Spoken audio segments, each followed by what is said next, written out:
The chandeliers cast a golden glow across Sapphire Hall's grand ballroom, transforming Dallas's elite into glittering constellations of wealth and power.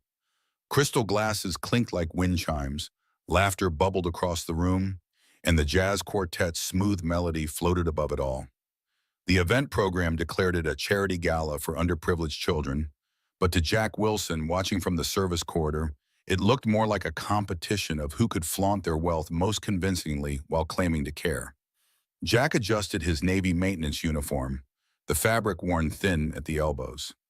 At 32, his face carried more lines than it should, eyes that had seen too much tucked behind a carefully neutral expression he'd perfected over 3 years at Sapphire Hall. The cleaning cart beside him contained everything he needed for tonight's shift, once the wealthy patrons cleared out and left their mess behind. The service door swung open as Carlos Mendez backed through, balancing 3 empty trays. The head chef's white coat bore evidence of the kitchen's chaos. "Not your usual crowd tonight, huh?" Carlos nodded toward the ballroom, sweat beading on his forehead despite the air conditioning. "Big names, big money, big headaches. Added 50 more guests at the last minute. The kitchen's going crazy." Jack's eyes scanned the room, automatically assessing future cleanup zones. "Nathan Reed's here, CEO of Visionary Tech, worth a couple billion at least." Carlos wiped his brow with his sleeve. "Yeah, and he tips like he's worth about $10. Head home early if you can. Your boy's probably waiting." A simple nod was all Jack offered in response. He'd learned to measure his words in this place, where staff were expected to be efficient shadows, not people with voices. The crowd parted briefly, revealing Nathan Reed holding court in the center of the room. At 42, he had the confident posture of a man who expected the world to bend to his will. His tailored suit probably cost more than Jack's annual salary. Beside him stood his wife, Sophia, her golden hair elegantly styled, her turquoise silk dress concealing her 6-month pregnancy. Her smile never reached her eyes. Jack had seen enough wealthy couples to recognize the signs. Her slightly hunched shoulders, the way she flinched when Nathan raised his hand to emphasize a point, how her gaze constantly sought his approval. He'd witnessed this dance before, but tonight something felt different, more volatile. The crowd shifted again, blocking his view. Jack stepped back into the shadows, waiting for his shift to properly begin. He wasn't paid to watch the show, just to clean up after it. The first discordant note pierced the carefully orchestrated evening at precisely 9:47 p.m. A glass tipped over, a cold laugh cut through the music. Then came a sound that didn't belong, sharp and unmistakable. A slap. The music continued, but a ripple of silence spread from the center of the room. Jack moved forward instinctively, pushing his cart aside.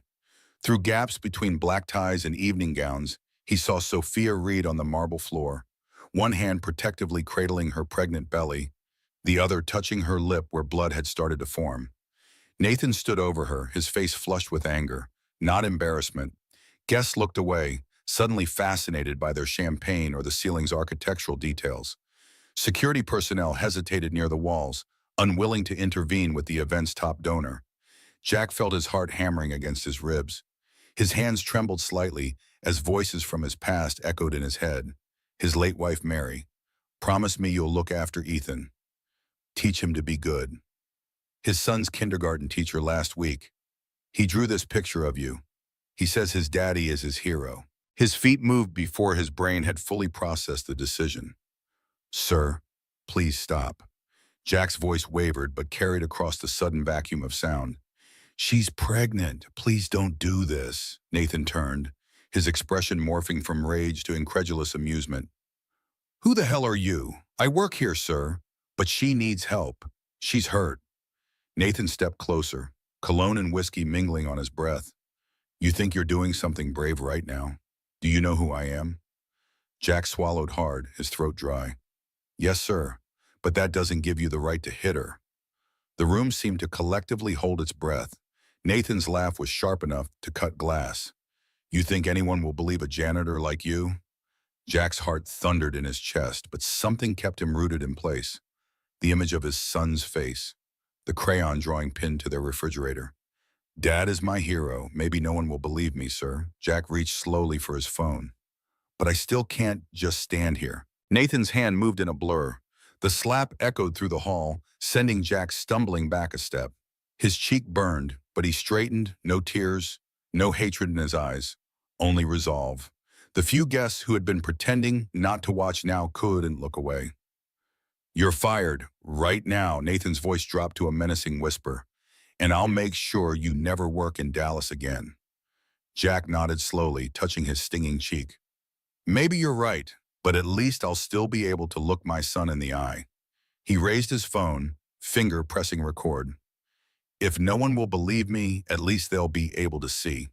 For the first time, uncertainty flickered across Nathan Reed's face. Before he could respond, a voice called from the kitchen doorway. "Enough." Carlos stood there, chef's coat unbuttoned, arms crossed. "I think you should stop, Mr. Reed." "What is this? Some kind of staff rebellion?" Nathan's composure cracked further as he glanced around, noticing more phones emerging from pockets and purses. "This isn't about staff, sir." Carlos walked forward, standing beside Jack. "This stopped being about positions when you hit your pregnant wife in public." Nathan loosened his tie, eyes darting between the growing number of recording devices. His PR training kicked in, forcing a smile. "I think there's been a misunderstanding. Sophia, we're leaving." But Sophia remained on the floor, trembling, her hands still protecting her belly. A security guard finally approached, uncertain whom to assist. "Call 911, Carlos instructed the guard firmly. "She needs medical attention." Nathan stepped toward Carlos, voice rising in fury. "All of you are fired. I'll make sure no company in Texas hires you again." Jack's tone remained surprisingly calm. "You can take our jobs, sir, but you can't take our conscience." Carlos nodded beside him. "I'd rather lose my job than lose my humanity." A woman in her 50s wearing a crimson evening gown raised her phone, openly recording. Then another guest did the same. Within moments, at least 20 devices captured Nathan's increasingly agitated state. His empire wasn't built on steel, but on image, and that image was crumbling before everyone's eyes. Nathan looked around, face pale with rage, then turned sharply toward the exit. Before leaving, he pointed directly at Jack and Carlos.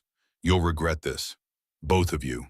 "Maybe," Carlos replied coolly, "but not tonight." Paramedics arrived within minutes, helping Sophia onto a stretcher. She was still trembling, tears streaming silently down her face. But before the ambulance doors closed, she looked back at Jack and Carlos. "Thank you." Two simple words heavy enough to last a lifetime. Jack only nodded, a silent promise passing between them. He knew this was just the beginning. At 4:30 a.m., Jack turned his key in the lock of apartment 3B at the Oak Hill complex. The building had seen better decades. Water stains mapped the hallway ceiling, and the elevator had been temporarily out of service since last Christmas. But it was what he could afford on a maintenance worker's salary while raising Ethan alone. Mrs. Rodriguez, his elderly neighbor, dozed on the worn couch, her silver-streaked black hair falling across her face. 7-year-old Ethan was curled against her side, his Batman pajamas twisted from restless sleep, clutching the one-eared teddy bear that had been his constant companion since Mary's death. Jack gently lifted his son, noting how much heavier he seemed than just months ago. The boy stirred slightly, mumbling, "Daddy, love you, I love you too, bud." Jack carried him to the bedroom, laying him on the bottom bunk of their shared bed, pulling the thin blanket over his small frame. Mrs. Rodriguez stirred, adjusting her glasses. "You're late tonight, mijo. Everything okay?" Jack touched his cheek, the skin still tender where Nathan had struck him. "Just a long shift. Thank you for staying." Her eyes lingered on the bruise forming, but she asked no questions. That's what neighbors do. She gathered her crocheting, moving slowly toward the door. The boy did his homework and ate all his dinner. "He's a good kid, Jack." After she left, Jack sat beside his sleeping son, watching the gentle rise and fall of his chest. His phone buzzed with a notification. 47 missed calls, 128 messages, most from unknown numbers, a few from co-workers, and one from Sapphire Hall management. "You are hereby suspended effective immediately. We are conducting an internal investigation into your disruptive behavior during last night's event. Please refrain from contacting clients or media. Any violation will result in legal action." Jack set the phone down, the message expected but still painful to read. A text from Carlos appeared. Me too. They said I acted beyond authority. We need to talk. He showered quickly, the hot water stinging his face but washing away some of the night's tension. The bathroom mirror revealed a purplish bruise blooming across his cheekbone. He'd have to explain that to Ethan in the morning. Jack slipped into bed, careful not to wake his son, but sleep refused to come. His mind replayed the evening's events, questioning his choices. Had he done the right thing? What would happen to them now? Rent was due in 2 weeks. Ethan needed new shoes for school. The refrigerator was making that whirring noise again. He reached for the framed photo on his nightstand, Mary laughing into the camera, her dark hair blowing across her face at the state fair 3 summers ago. 6 months later, she'd be gone, her car crushed by a semi that crossed the center line in a rainstorm. Jack had held her hand in the hospital as she made him promise to take care of Ethan, her voice weak but insistent. I'm okay, just look after our boy. Morning came too quickly. Jack woke at exactly 6:00 a.m., his body trained to this schedule regardless of how little sleep he'd gotten. Ethan still slumbered peacefully, unaware of how their lives had changed overnight. Jack moved through their morning routine on autopilot. Cereal with the last of the milk, toast with peanut butter, checking Ethan's backpack for homework. His son's chatter about yesterday's math test and playground politics provided a welcome distraction. Dad, what happened to your face? Ethan's innocent question came as they walked to the bus stop, his small hand warm in Jack's larger one. Jack considered his options. He never lied to his son, but some truths needed careful framing for a 7-year-old. I saw someone doing something wrong at work, and I had to step in. Did the bad guy hit you? Ethan's eyes widened. Yeah, buddy, he did. But sometimes doing the right thing isn't easy. That's what makes it important. Like when Bobby tried to take Mikey's lunch money, and I told the teacher even though Bobby said he'd put worms in my backpack. Jack squeezed his son's hand, pride warming his chest despite everything else. Exactly like that. You did the right thing, even though it was hard. The yellow school bus rumbled around the corner. Jack knelt to hug his son goodbye, inhaling the scent of children's shampoo and the faint trace of peanut butter. Remember what we always say? Jack prompted. Ethan's face grew serious, reciting their morning mantra. Be kind, be brave, be smart. That's my boy. See you at 3. As the bus pulled away, Jack's phone vibrated with a text from Carlos. Oak Bend Cafe, 9:30 a.m., important.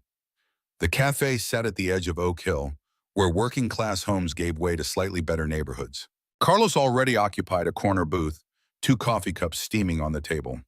Dark circles shadowed his eyes, his usual confident posture diminished.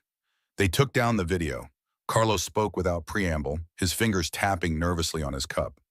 From X, YouTube, everywhere. Tried to open it this morning. Files corrupted. Jack pulled out his phone, stomach sinking as he found his recording unplayable. 15 crucial minutes from 9:47 to 10:02 p.m., gone as if they never happened. How is that possible? Carlos shook his head grimly. Nathan Reed isn't just anyone. He's got lawyers, IT specialists, crisis managers. If he wants something erased, it gets erased. Jack slumped in his seat, hands covering his face. So we've got nothing? Not exactly. Carlos reached into his pocket, producing a USB drive that he placed carefully on the table. I copied footage from the restaurant's security system before they wiped it. Not crystal clear, but you can see him push her, slap you, and the crowd just watching. Jack stared at the tiny device like it was made of gold. How did you get this? I know the head of tech. He sent it to me before the deletion order came down. Carlos leaned forward, voice dropping. But Jack, if we use this, we could get sued. They'll say we stole company property. And if we don't, Jack asked, already knowing the answer, then Grace never gets justice. Nathan walks free, and last night becomes just another misunderstanding. Jack stared out the window at Dallas beyond, luxury cars gliding past, people in suits striding purposefully into glass towers. The world of the powerful continuing unchanged while his own had been upended. We use it. His decision was quiet but final. Carlos nodded, seemingly unsurprised. That's what I thought. He pushed his coffee aside. But we need help. Nathan's already controlling the narrative. Check social media. They're saying you're an unstable employee with a grudge. Jack had never been much for social media. His only accounts existed to see photos of Ethan that relatives posted. He opened X on his phone, searching Sapphire Hall incident. The results made his blood run cold. Sources close to Visionary Tech CEO Nathan Reed report that last night's disturbance was caused by a disgruntled employee with a history of emotional issues. Another post claimed Jack had been stalking Sophia Reed. A third suggested he was seeking fame or a settlement. There were even hints about his mental state after Mary's death. How do they know about Mary? Jack whispered, hands trembling. Carlos's expression darkened. They're digging into your past, man. This is what people like Reed do. They destroy anyone who threatens them. Jack's phone rang. An unknown number. He almost declined it but answered on impulse. Jack Wilson? A woman's voice, direct and professional. Yes, this is Rebecca Morgan, independent journalist. I saw what happened last night. Someone I trust at Sapphire Hall sent me the original video before it disappeared. I want to help you tell this story properly. Jack hesitated, looking questioningly at Carlos, who shrugged. How do I know I can trust you? The woman laughed softly. You don't, but you don't have much choice either. Nathan's using money to silence everyone. But you know who he can't silence as easily? Who? Sophia Reed. Rebecca's voice grew urgent. She's at Dallas Memorial Hospital. They're keeping it quiet, but I have a contact there. A nurse who was once a domestic violence victim herself. She saw your video and wants to help. But we need to move quickly. They're transferring Sophia to a private facility at 9:00 a.m. tomorrow. Jack checked his watch. 24 hours to reach Sophia before she disappeared into Nathan's controlled environment. But how do we get to her? They'll have security. My contact will help us. Rebecca paused. This is your chance to make sure last night wasn't for nothing. Are you in? Jack thought of his son's words that morning about standing up to bullies despite the consequences. He thought of Mary, who always believed in doing what was right, not what was easy.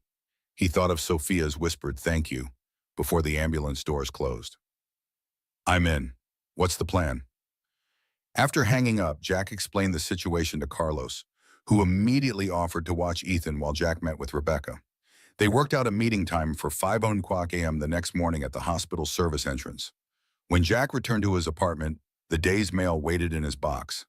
Among the bills and advertisements was an envelope with no return and address. Inside, he found a single sheet of paper with typed text. Stay silent or face consequences. This is your only warning. He crumpled the note, tossing it into the trash. 3 years ago, such a threat might have terrified him. But losing Mary had taught him the hardest lesson possible. Sometimes the worst thing imaginable already happened, and you somehow survived it. What could they take from him now except Ethan? And for his son, he would fight anyone, even a billionaire. Jack spent the afternoon researching Nathan Reed, learning what he could about the tech mogul. Founded Visionary Tech 12 years ago, built it into a software empire specializing in predictive analytics. Recently secured an $800 million contract with the state of Texas. Forbes 40 under 40. Major political donor. Philanthropist. The perfect public image. But as Jack dug deeper, he found whispers. High turnover among female executives. Sudden departures of personal assistants. Confidential settlements with former employees. Nothing concrete, nothing provable, just smoke suggesting hidden fires. At 3:00 p.m., Jack waited outside Ethan's school, trying to appear normal despite everything crumbling around them. His son bounded down the steps, backpack bouncing, launching into an excited description of the class turtle's escape attempt. Jack listened, grateful for the momentary distraction from adult concerns. They stopped for ice cream, a rare treat justified by the circumstances, though Jack didn't explain that to Ethan. As they sat on a park bench, Jack's phone chimed with a notification. Someone had uploaded a video titled, Billionaire CEO Assaults Pregnant Wife, the video they don't want you to see. Jack nearly choked on his ice cream. It wasn't their footage. This appeared to be shot by a guest from across the room, the quality grainy but undeniable. Nathan's face was clearly visible as he struck Sophia, as was Jack stepping forward to intervene. The video had already gathered 50,000 views in under an hour. Dad, can I play on the swings? Ethan's question pulled Jack back to the present. Sure, buddy. I'll be right here watching. As Ethan raced toward the playground, Jack's phone rang again. Carlos, have you seen it? The video's everywhere now. Just saw it. Who posted it? No idea, but Reed's team is scrambling to take it down. They can't keep up with the copies. Jack, this changes everything. People are asking questions now. By the time Jack and Ethan returned home, the video had over 500,000 views. Hashtag Justice for Sophia was trending, along with Who is Jack Wilson? His phone wouldn't stop buzzing with messages from journalists seeking comment. Mrs. Rodriguez knocked on their door just after dinner, her face creased with concern. There was a man asking questions about you in the building earlier. Didn't like the look of him. Be careful, mijo. The warning sent a chill through Jack. He double-checked the locks on the windows and doors before helping Ethan with his bath and bedtime routine. As his son slept, Jack sat in the darkened living room, watching headlights sweep across the walls whenever a car passed outside. His phone lit up with another unknown number. Against his better judgment, he answered. Jack Wilson? A deep male voice, professionally neutral. Yes, this is Victor Collins, legal counsel for Nathan Reed. A brief pause. My client would like to resolve this situation amicably. Jack's grip tightened on the phone. What does that mean exactly? Mr. Reed is prepared to offer compensation for any misunderstanding that occurred last night. In exchange, we'd require a non-disclosure agreement and a public statement clarifying that what appeared in the video was taken out of context. Compensation? Jack echoed, a bitter taste filling his mouth. We're prepared to offer $50,000, immediately transferable to your account. The figure hung in the air, more money than Jack had seen at once in his entire life. Money that could secure Ethan's future, pay for college someday, move them to a better apartment with reliable heat and no cockroaches. For a moment, he allowed himself to imagine taking it, the pragmatic choice, the safe choice for his son. Then he remembered Sophia's bruised face, her hand protectively cradling her unborn child. He thought of his son growing up learning that justice had a price tag. Please tell Mr. Reed I'm not interested. Jack's voice remained steady, surprising even himself. 100,000. The lawyer didn't miss a beat. Final offer. Jack glanced at his sleeping son through the bedroom doorway, then at Mary's photo on the shelf. I'm not interested at any price. Good night, Mr. Collins. He hung up before the lawyer could respond, half expecting the phone to ring again immediately. Instead, a text message appeared. You've made a serious mistake. We tried to be reasonable. Jack slept fitfully that night, waking at every sound from the hallway or street below. At 4:30 a.m., he gently woke Mrs. Rodriguez, explaining that he needed to leave early for an important meeting. She agreed to stay with the still sleeping Ethan, asking no questions but pressing his arm supportively. It's doing the right thing that matters in this life, she said simply. Not the easy thing. Jack drove through the pre-dawn darkness to Dallas Memorial Hospital, parking in the far corner of the nearly empty lot. Rebecca Morgan waited by the service entrance, younger than he had expected, perhaps 29 or 30, with intense eyes and a determined set to her jaw. Ready? She asked without preamble. Jack nodded, following her through a side door where a nurse named Linda met them. Around 40, with kind eyes and efficient movements, she guided them quickly down a quiet corridor. 2 security guards in the main lobby, she whispered. They're only allowing family, but there's a separate passage through the maternity ward. We have about 20 minutes before shift change. They moved through cold, white hallways that smelled of disinfectant, making Jack's stomach tighten involuntarily. Hospitals held no good memories for him, only the final moments with Mary as machines beeped in countdown to heartbreak. Linda knocked on door 427, 3 light taps. A weak voice responded from inside. Come in. Jack stepped into the dimly lit room, seeing Sophia Reed in person for the first time without her husband's looming presence. She appeared smaller somehow, gaunt despite her pregnancy, blonde hair matted, eyes swollen. The bruise on her cheek stood stark against her pale skin, but what pierced Jack's heart most was how she curled protectively around her belly, like a wounded animal shielding its young. Sophia struggled to sit upright, one hand steadying herself on the bed rail. You're Jack Wilson? Jack swallowed nervously. Yes, ma'am, I'm Jack. Sophia's eyes filled with tears. You, you were the only one who stepped in. I only did what needed to be done, ma'am. No. Sophia shook her head, voice trembling. You did what no one else dared to do. For 3 years, no one dared. She cried then, not in dramatic sobs, but in a steady flow, as if a dam holding back 3 years of fear and pain had finally cracked. Rebecca handed her a tissue, letting her compose herself before speaking. Sophia, I'm Rebecca Morgan, an investigative journalist. Jack and I want to help you, but we need you to tell us everything. Can you do that? Sophia looked down at her hands where tiny scars and faded bruises told their own story. If I speak, he'll kill me. He can't. Jack knelt beside the bed, meeting her eyes. Not with the whole world watching. Not when you're no longer alone. For the first time in years, Sophia saw someone who seemed genuinely concerned for her welfare. Someone who had already risked something to protect her. She took a deep breath. Okay, I'll talk. She began at the beginning. She met Nathan in spring 2021 at a tech conference in Austin. She was a marketing director at a small startup. He was the keynote speaker, magnetic, confident, speaking about the future as if he already owned it. They chatted afterward and he asked her to dinner, then another and another. Nathan seemed perfect, opening car doors, sending flowers, whispering promises about tomorrow. 2 months later, he proposed. Sophia's family urged caution, but she was entranced, believing she'd found her fairy tale.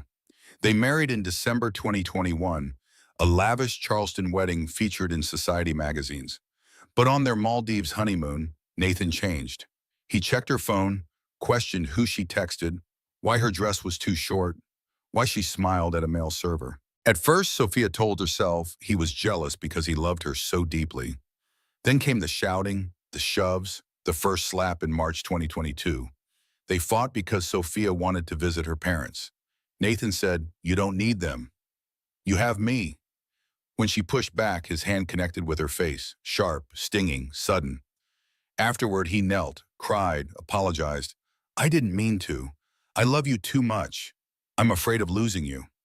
Sophia forgave him, believing it was an isolated incident. But it happened again, and this time there was no apology, only "you deserved it. You made me angry." She tried calling her mother once, but Nathan had taken her phone, installed tracking apps, monitored every text, listened to every call. When she attempted to run, Nathan found her at a hotel and slammed her head against the wall. "Where do you think you're going? You belong to me forever." From then on, he isolated her completely. No friends, no leaving the house without him. Sophia became a prisoner in their multi-million-dollar mansion. Then she got pregnant. "I thought maybe now he'll change.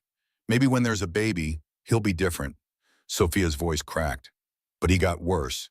He kicked me in the stomach when dinner was late, shoved me on the stairs when I cried, tightened his hands around my throat when I begged to call a doctor. The gala night was Sophia's last desperate attempt to signal for help. She'd spilled her drink deliberately, hoping someone would notice, someone would see. And Jack did. "You saved my life, and my baby's." Sophia's eyes shone with tears and something else, determination. Jack shook his head. "You saved yourself. You were brave enough to come here, brave enough to tell your story." Sophia managed a weak smile. She reached into the drawer beside her bed and removed a USB drive. "This is everything I have.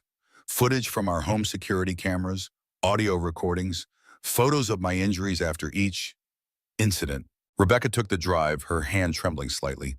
"Sophia, you know what this means, right? If we release this, there's no going back." "I do. But I can't let my child grow up in that house. I can't." Jack stood, voice firm. "We'll protect you, I promise," Sophia nodded. "I believe you." As they prepared to leave, shouts echoed from the hallway. "They're here, room 427. Two security guards rushed forward, blocking the door. "You're not authorized to be here. Out, now." Rebecca stepped forward, keeping her voice steady. "We're journalists. We have the right. You have no rights here. Leave before we call the police." From her bed, Sophia spoke, weak but resolute. "I want them here. This is my decision." One guard stepped closer. "Mrs. Hawthorne," Mr. Reed instructed. "I don't care what he instructed. This is my room. I want them here." The guards hesitated, clearly unprepared for resistance. Linda stepped between them. voice firm. Per hospital policy, the patient decides who may enter her room. If you interfere, I will call hospital security. As the guards retreated to make phone calls, Jack, Rebecca, and Linda knew their time was limited. They quickly finalized plans. Rebecca would review all evidence and prepare a comprehensive report focusing on Sophia's testimony. Jack would give a formal statement supporting her claims. Linda would ensure Sophia had proper medical documentation of her injuries. Just before leaving, Jack turned back to Sophia. "We'll make this right." Her eyes, though tired, held new strength. "I know you will. Thank you for seeing me when no one else would." In the hallway, Linda guided them toward a service elevator. "Nathan's men will be here within the hour. Sophia needs to file for an emergency protective order immediately. I'll help with the medical documentation." Rebecca nodded briskly. "I'll contact a lawyer who specializes in high-profile domestic violence cases. We need to move quickly." Outside in the gray dawn, Jack felt exhaustion catching up with him. The adrenaline that had carried him through the night was fading, leaving bone-deep weariness in its wake. "Get some sleep," Rebecca advised. "I'll start working through Sophia's evidence and call you later today. The real fight is just beginning." Jack drove home slowly, mind racing despite his fatigue. He'd just made an enemy of one of the most powerful men in Texas. For Ethan's sake, he needed to be prepared for whatever came next. Mrs. Rodriguez was fixing breakfast when he arrived, Ethan already dressed for school and chattering about a science project. Jack maintained a facade of normalcy, helping with backpacks and lunchboxes, promising to check on the volcano experiment that evening. Only after dropping Ethan at school did Jack finally collapse onto his bed, too exhausted even to remove his shoes. He slept fitfully for 3 hours, waking to his phone's insistent buzzing. Rebecca. Her voice crackled with a mixture of exhaustion and excitement. "Jack, I've been going through Sophia's evidence. It's worse than we thought, but it's also everything we need. This isn't just a few incidents. It's systematic, documented abuse going back years. What's our next step?" Jack pushed himself upright, rubbing his eyes. "I'm editing together a comprehensive report now. Video, audio, photos, medical records, everything. Once it's ready, we release it simultaneously to every major outlet. Nathan won't be able to suppress it all. What about Sophia? Is she safe?" "For now, Linda says Nathan's lawyers are trying to have her transferred to a private facility, claiming mental health issues. But the hospital administration is pushing back, especially after what the guards pulled this morning." Jack's other line beeped. "Carlos calling. I need to take this, Rebecca. Keep me posted."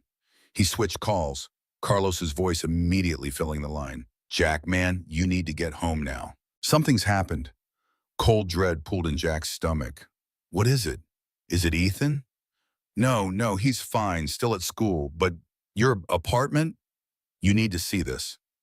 20 minutes later, Jack stood in the doorway of his small apartment, unable to process what he was seeing. Someone had broken in while he was gone, but this wasn't a normal burglary. This was a message.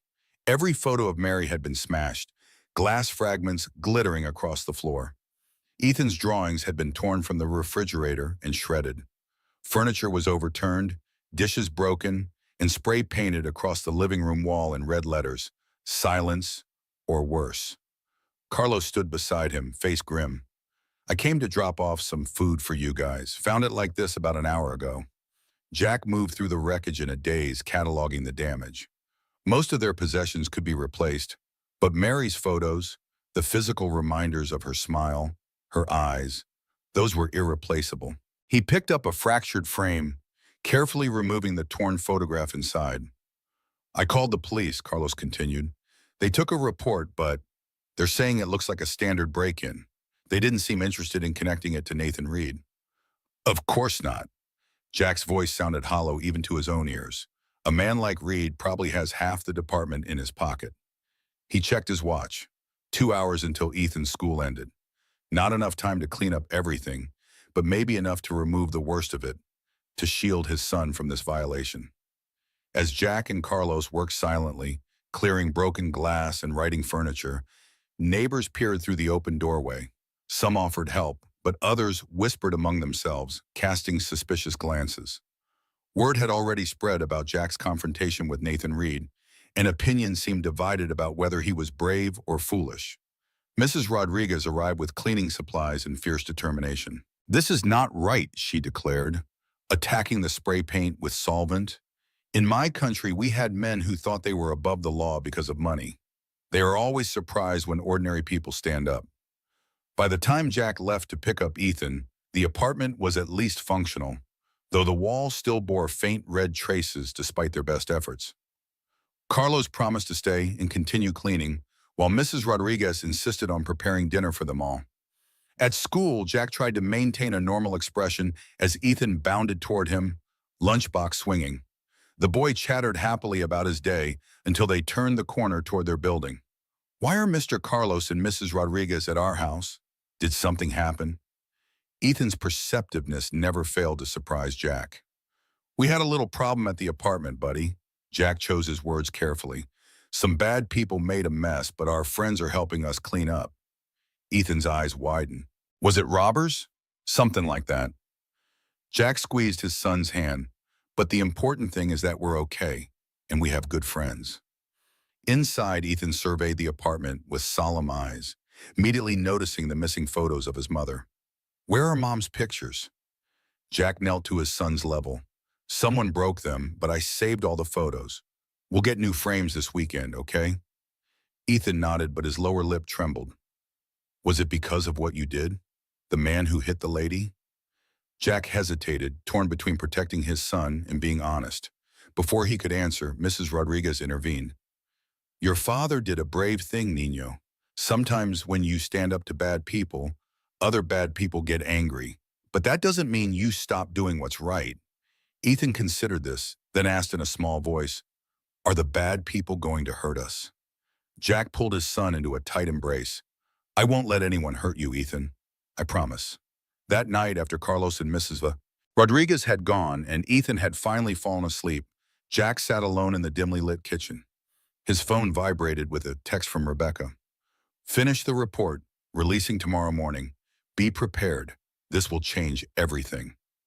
He stared at the message, the gravity of their situation settling over him like a heavy blanket. There would be no going back after tomorrow. Nathan Reed would unleash everything in his considerable arsenal against them. The break-in was just the beginning. Jack moved to the window, looking out at the Dallas skyline glittering in the distance. Somewhere out there, Nathan Reed was probably in his penthouse, surrounded by luxury and power, making plans to crush the janitor who dared to challenge him. But somewhere else in that same skyline, Sophia Reed was gathering her courage to break free from years of abuse. Other women who had suffered at Nathan's hands might see her story and find their own voice. And here in this small apartment, Ethan slept peacefully, unaware that his father was teaching him the most important lesson of all, that ordinary people could still stand up for what was right, no matter the kingdom. Jack turned from the window, a new resolve strengthening his spine. Let Reed send his lawyers, his thugs, his threats. Some things were worth fighting for, even if you lost everything else in the process. His phone buzzed again, this time an email notification from Ethan's school. The subject line made his heart sink. Concerns regarding recent incidents. The message was diplomatically worded but clear. Other parents had expressed concerns about their children associating with Ethan, given the public situation involving his father. Jack closed his eyes, feeling the weight of consequences settling onto his shoulders. He'd known there would be fallout, but he hadn't fully considered how it might affect Ethan's life. His son had already lost his mother. Now he might lose friends, face whispers and stares, become collateral damage in a battle he was too young to understand. For the first time since that moment in Sapphire Hall, doubt crept into Jack's mind. Had he made the right choice? Was standing up for a stranger worth putting his own son at risk? A soft knock at the front door pulled him from his thoughts. Jack approached cautiously, checking through the peephole before opening it. A manila envelope lay on the welcome mat, his name printed in block letters on the front. Inside was a stack of $100 bills, $5,000 at least, in a typed note. "This is just the beginning. Silence will be rewarded."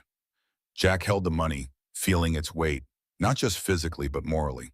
$5,000 could solve so many problems. Rent for months, new clothes for Ethan, maybe even a down payment on a used car to replace his aging pickup. It was more money than he'd see in 3 months of work. He carried the envelope to the kitchen table, spreading the bills out under the harsh fluorescent light. No one would know if he took it. He could claim he'd reconsidered, that he wanted to protect his son, that he realized he was out of his depth. The money seemed to whisper promises, security, comfort, an easier path. All he had to do was stay silent, step back into the shadows where people like him belonged. Jack's eyes drifted to Ethan's backpack hanging by the door, a school assignment partially visible in the front pocket. His son's handwriting, carefully formed letters, spelling out, "My hero is my dad because he helps people who need help." Something hardened in Jack's chest. He gathered the money, carried it to the kitchen sink, and reached for the matches they kept for birthday candles. One by one, he lit the bills, watching as they curled and blackened, dropping the ashes into the sink. He recorded the whole process on his phone, ending with a simple message. "I cannot be bought. Not for 5,000, not for 5 million. Some things aren't for sale." With hands that no longer trembled, Jack sent the video to Rebecca. Within minutes, his phone rang. "That was either the bravest or the stupidest thing I've ever seen." Rebecca's voice held a mixture of admiration and concern. "Do you know what you just did?" "I made my choice clear," Jack replied simply. "You just burned enough money to pay your rent for months. I know. But I would have burned my self-respect along with it if I'd kept it. And what lesson would that teach my son?" Rebecca was silent for a moment. "We release everything tomorrow at 9 a.m. Every major outlet, social media, everywhere at once. They won't be able to suppress it all." Jack gazed at his sleeping son in the darkened bedroom. "What happens after that?" "Either we bring down a billionaire abuser or—" Rebecca hesitated. "Or he destroys us," Jack finished for her, "but at least we'll know we tried." After hanging up, Jack checked all the locks again and pushed a chair under the doorknob. A futile gesture against the forces aligned against them, but it provided some small comfort. He finally crawled into bed beside his sleeping son, drawing the boy's warm body close against the chill of uncertainty that awaited them tomorrow. Across town in the gleaming glass tower that housed Visionary Tech's headquarters, Nathan Reed paced his corner office. The Dallas skyline spread before him like a kingdom, lights twinkling in the darkness as if in deference to his power. But for the first time in years, that power felt precarious. Victor Collins, his chief legal counsel, sat with practiced stillness in an Italian leather chair, watching his client's agitation with professional detachment. He refused the money. Nathan stopped his pacing, incredulous. A fucking janitor turned down $5,000? Not only refused it, Victor's tone remained measured.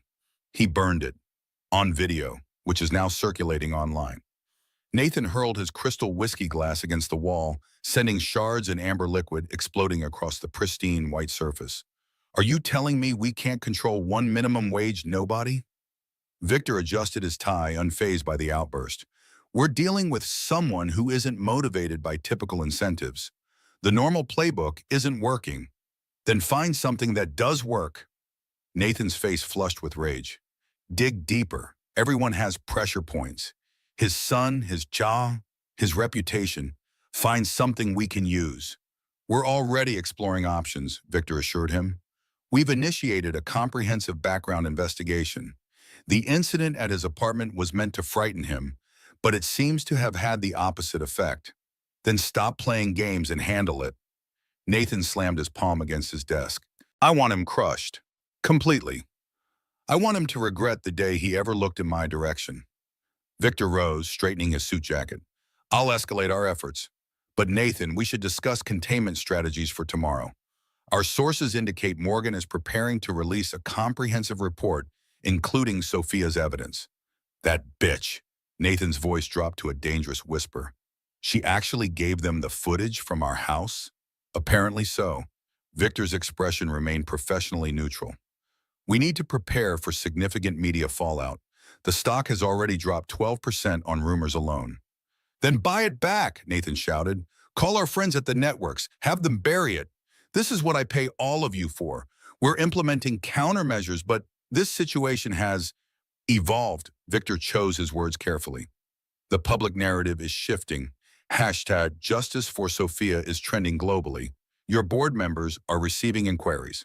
The state contract is under review. Nathan stared out at his empire, feeling it slipping through his fingers like sand. His mind flashed back to his childhood home. His father's rage, his mother's bruised face, the helpless feeling as he hid in his closet, promising himself that one day he would be powerful enough that no one could ever make him feel that way again. Now a janitor, a nobody, threatened everything he'd built. The thought was intolerable. Whatever it takes, Victor. Nathan's voice was deadly calm now. Whatever it takes, this ends tomorrow, one way or another. As dawn broke over Dallas, two men in very different circumstances prepared for battle, one with an arsenal of wealth, influence, and ruthless determination. The other with nothing but truth and the stubborn courage to stand by it. The stage was set for a collision that would change both their lives forever, reverberating far beyond the glittering ballroom where their paths had first crossed. Rebecca Morgan's apartment doubled as her office, a one-bedroom converted loft in Deep Ellum, with exposed brick walls covered in news clippings, case files, and a sprawling corkboard tracking Dallas's power players. At 4:30 a.m., she hunched over three monitors, dark circles shadowing her eyes as she assembled the final touches on what she'd come to think of as the Nathan Reed file. On screen one, security footage from the Reed mansion, Sophia being shoved downstairs, slapped across dinner tables, backed fearfully into corners. On screen two, hospital records documenting accidental falls, kitchen mishaps, and sports injuries. The familiar pattern of excuses domestic violence victims were pressured to provide. On screen three, a timeline she'd constructed, meticulously connecting incidents to Nathan's business deals and public appearances, revealing how his violence escalated with his success. Rebecca paused the footage of Nathan grabbing Sophia by the throat, her eyes fixed on the terror in the other woman's face. 5 years ago, Rebecca had worn that same expression when tech venture capitalist Adam Williams pinned her against his office wall. She'd reported it, been dismissed as unstable, lost her job at the Dallas Tribune, and watched her journalism career crumble while Williams continued climbing the social ladder. The final rendering completed, a 15-minute video masterclass in investigative journalism. Not sensationalized, not exploitative, but meticulously documented truth that would be impossible to dismiss. She scheduled simultaneous uploads to 27 platforms for 9:00 a.m., then sent secure links to contacts at major news outlets with a simple message: the story Nathan Reed doesn't want told. Her phone buzzed. Jack Wilson, I can't sleep. Ethan's finally settled down, but I keep checking the windows. Rebecca could hear the tension in his voice. Do you think they'll try something else before morning? They're calculating their options. But Jack, I need to warn you, once this goes live, your life will change forever. The money, the break-in, that was just the opening act. Jack's laugh held no humor. My life already changed the moment I stepped forward at that gala. At least now we're fighting back. Rebecca glanced at the clock. 4 hours until detonation. You should know, my story includes details about your past, how you lost your wife, became a single father, took the janitor job to care for Ethan. People will recognize you everywhere. Are you prepared for that? The silence stretched long enough that Rebecca wondered if the call had dropped. Finally, as long as it helps Sophia and others like her, I can handle whatever comes. As dawn broke over Dallas, Jack sat at his kitchen table nursing his third cup of coffee. Ethan still slept, exhausted from nightmares that had woken him 3 times. Jack had spent the night alternating between comforting his son and checking locks, jumping at every creak and distant car door. At 8:45 a.m., Carlos texted, watching the clock, you ready? Jack wasn't ready, not for his private life to become public spectacle, not for corporate lawyers to dissect his every past mistake, not for whatever retaliation Nathan Reed might unleash. But he texted back, as ready as I'll ever be. At precisely 9:00 a.m., Rebecca's video went live. Jack watched on his phone as her narration began, professional and measured. This investigation reveals a pattern of systematic abuse by one of Dallas's most powerful business leaders. The evidence unfolded like a horror movie. Security footage showing Nathan's escalating violence, medical records documenting Sophia's injuries, audio recordings of threats. Interspersed were clips of Nathan at charity events, receiving business awards, shaking hands with politicians. The carefully constructed public image juxtaposed against the monster behind closed doors. The video concluded with Jack's intervention at the gala and Sophia's hospital testimony, her voice trembling but determined. I'm speaking out because I want my child to be born into a world where truth matters more than power. Within minutes, Jack's phone exploded with notifications. The video was being shared thousands of times per minute. Hashtag down with Reed and hashtag believe Sophia trended nationally. News alerts from every major network flashed across his screen. Ethan wandered into the kitchen, rubbing sleep from his eyes. Dad, why is your phone going crazy? Jack quickly silenced the device. Just some work stuff, buddy. How about pancakes for breakfast? As Jack mixed batter and heated the griddle,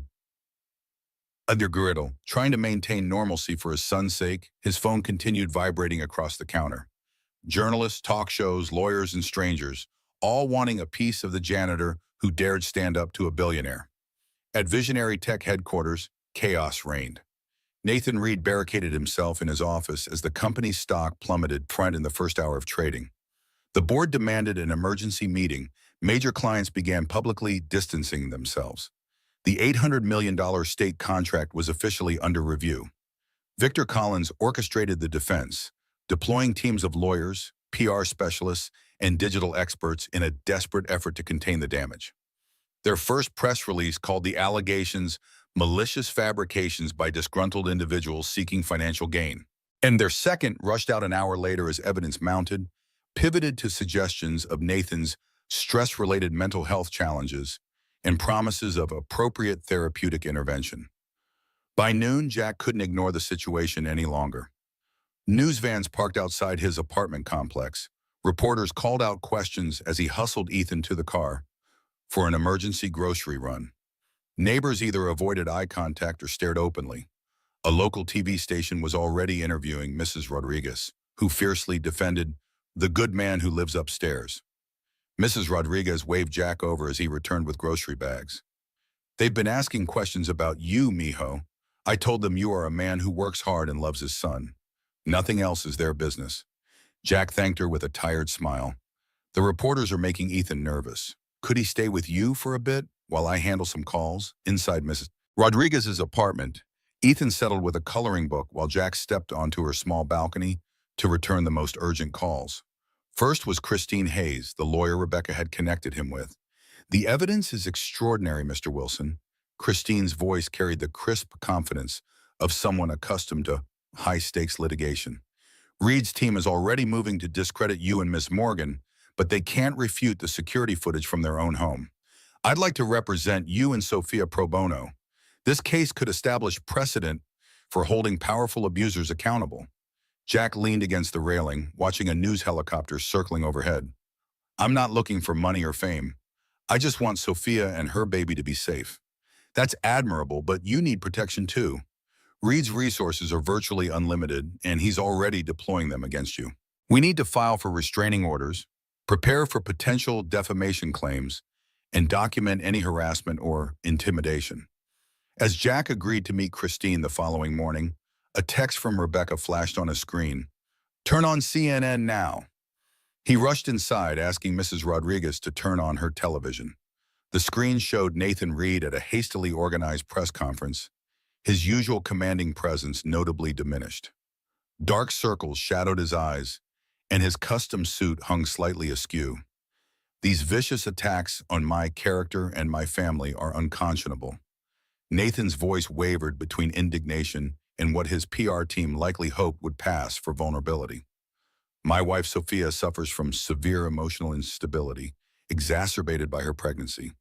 The edited footage being circulated has been maliciously manipulated to create a false narrative. Jack's hands clenched as Nathan continued spinning his web of lies, painting himself as the concerned husband, Sophia as unstable, and Jack as an opportunistic troublemaker with a vendetta against successful people.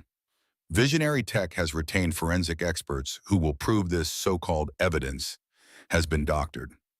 Nathan's composure slipped momentarily. rage flashing behind his eyes. Meanwhile, my legal team is preparing action against those responsible for this defamatory attack. As for my wife, I'm working with medical professionals to ensure she receives the psychiatric care she urgently needs. The press conference imploded when a reporter asked about independent verification of the security footage. Nathan snapped, jabbing his finger toward the journalist. That's exactly the kind of irresponsible question that perpetuates these lies. You should be ashamed of your gutter journalism. As Nathan stormed off the stage, commentators immediately noted how his behavior undermined his message of concerned compassion.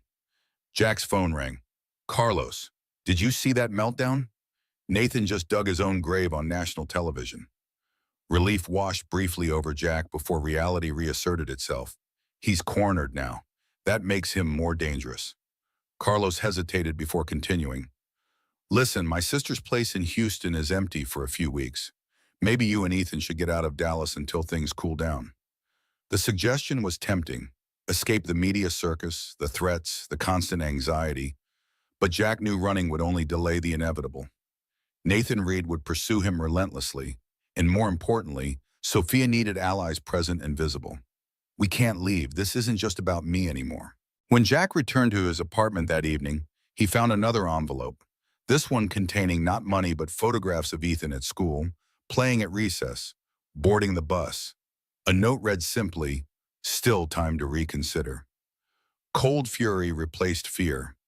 Jack called Detective Martinez, who had handled the break-in report. This time, the officer arrived promptly, his interest notably heightened now that the case involved a high-profile figure making national news. This crosses a line, targeting a child. Detective Martinez examined the photos. I'll request additional patrols in your neighborhood and alert Ethan's school. Is that enough? These people have resources, connections. The detective's expression softened slightly. Off the record, I'd consider alternative arrangements for your son, maybe with family outside Dallas. Jack had no family left, just Ethan, and friends like Carlos and Mrs. Rodriguez. But the detective's suggestion echoed his own growing concerns. Ethan's safety had to come first, above everything. That night, Jack sat Ethan down for the hardest conversation yet. But do you know how sometimes when there's a storm, we have to take special precautions? Ethan nodded, eyes wide. Like when we put the emergency kit in the bathroom and stay away from windows? Exactly like that. Right now, there's a different kind of storm happening because Dad stood up to a bad man. And just like in a regular storm, we need to take special precautions to stay safe. Jack explained as gently as possible that Ethan would be staying with Carlos's family for a while, attending a different school temporarily. The boy's face crumpled in confusion and fear. But what about you? Who will take care of you if I'm gone? Jack pulled his son into a tight embrace, fighting back tears. I'll be okay, buddy. Sometimes being brave means doing hard things to protect the people we love. Remember what Mom always used to say? Ethan sniffled against Jack's shoulder. The right thing and the easy thing are hardly ever the same thing. That's right. And right now, the right thing is to keep you super safe while I finish helping that lady from the party. It won't be forever, just until the storm passes. As Ethan packed his favorite books and toys, Jack called Carlos to finalize arrangements. His friend would drive Ethan to Houston the next morning, where his sister and brother-in-law, both teachers, would care for him and enroll him in their school temporarily. After Ethan finally fell asleep, Jack sat in the darkened living room, the weight of separation already crushing his chest. Every instinct screamed to keep his son close, where he could personally ensure his safety. But that was emotion, not logic. The rational choice, the right choice, was to remove Ethan from the line of fire. Jack's phone lit up with an unknown number. Against his better judgment, he answered. You're making this much harder than it needs to be. Victor Collins's voice was smooth as polished marble. The photographs were merely to illustrate a point, that your son's well-being should be your priority. Jack's grip tightened on the phone. Stay away from my son, or I swear. Mr. Collins interrupted with practiced calm.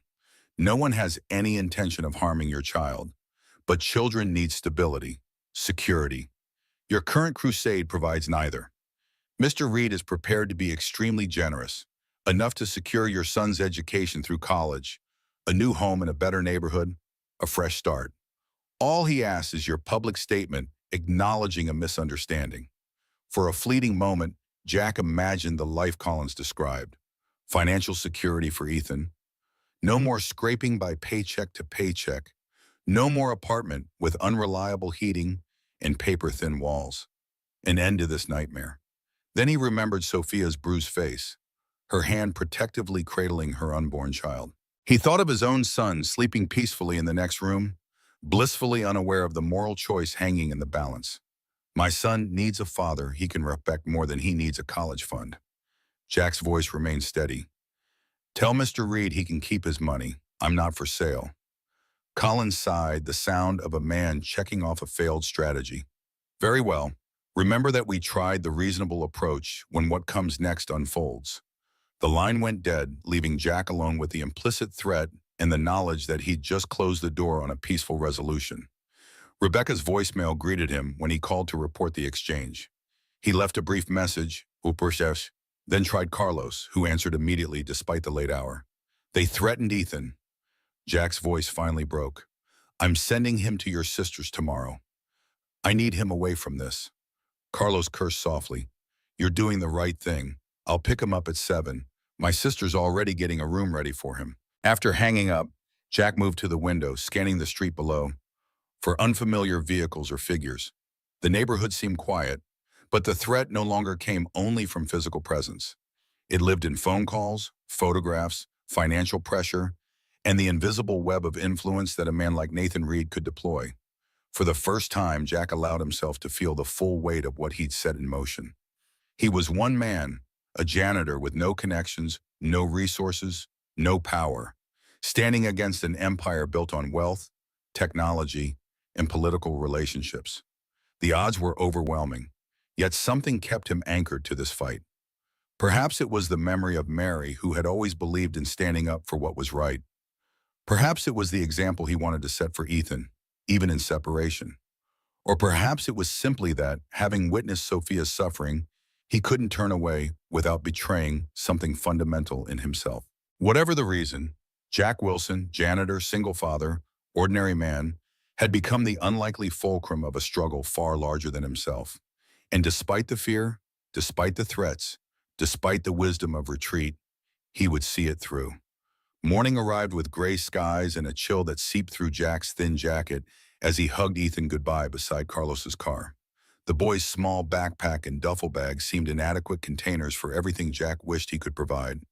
Safety, stability, freedom from worry. I'll call you every night before bed, buddy, and you can call me anytime you want. Jack knelt to his son's level, memorizing the features that seemed to change daily. The scattered freckles across his nose, the cowlick that refused to lie flat. Mary's eyes looking back at him. Ethan's bottom lip trembled despite his obvious effort to be brave. Will you be okay by yourself? Who will make sure you eat breakfast? Jack managed to smile. I promise to eat breakfast every day, and I won't be alone. Mrs. Rodriguez will check on me, and I've got Carlos and Rebecca and some new friends helping with the storm. The boy threw his arms around his father's neck, holding tight. When I grow up, I want to be brave like you. Jack closed his eyes against the burn of tears. You already are brave, Ethan. The bravest kid I know. The drive to Christine Hayes' law office downtown passed in a blur. Jack moved through the morning in a fugue state, the absence of Ethan creating a physical ache in his chest. Only when he entered the imposing glass building, passing through security checks to the 40th floor offices of Hayes, Ballantyne, and Cho, did the gravity of the situation pull him back to full awareness. Christine Hayes embodied the precision and confidence her reputation suggested. Tall, immaculately dressed, with an economy of movement that wasted nothing. Her corner office offered panoramic views of downtown Dallas, the visionary tech tower visible among the skyline. Rebecca was already there, along with Carlos and a petite woman Jack recognized from hospital photographs as Linda, the nurse who had helped them reach Sophia. 2 more attorneys from Christine's team completed the group gathered around the expansive conference table. Ms. Reed checked herself out of the hospital this morning against medical advice. Christine began without preamble. Nathan's team was attempting to have her involuntarily committed, but she left before the paperwork cleared. She's in a secure location now. Jack felt simultaneously relieved and concerned. Is she okay? The baby? Both stable for now, but her doctor is monitoring closely. Linda's expression remained professional, but her eyes betrayed concern. She's under significant stress, which isn't ideal at 32 weeks. Christine directed their attention to the wall screen, displaying a timeline of events and legal strategies. Visionary Tech has filed restraining orders against all of you, claiming harassment and defamation. They've also initiated a civil suit seeking damages of $50 million. $50 million? Carlos blanched. That's insane. They're just trying to scare us. Partly, Christine acknowledged, but they're also attempting to tie you up in legal proceedings to drain your resources and attention.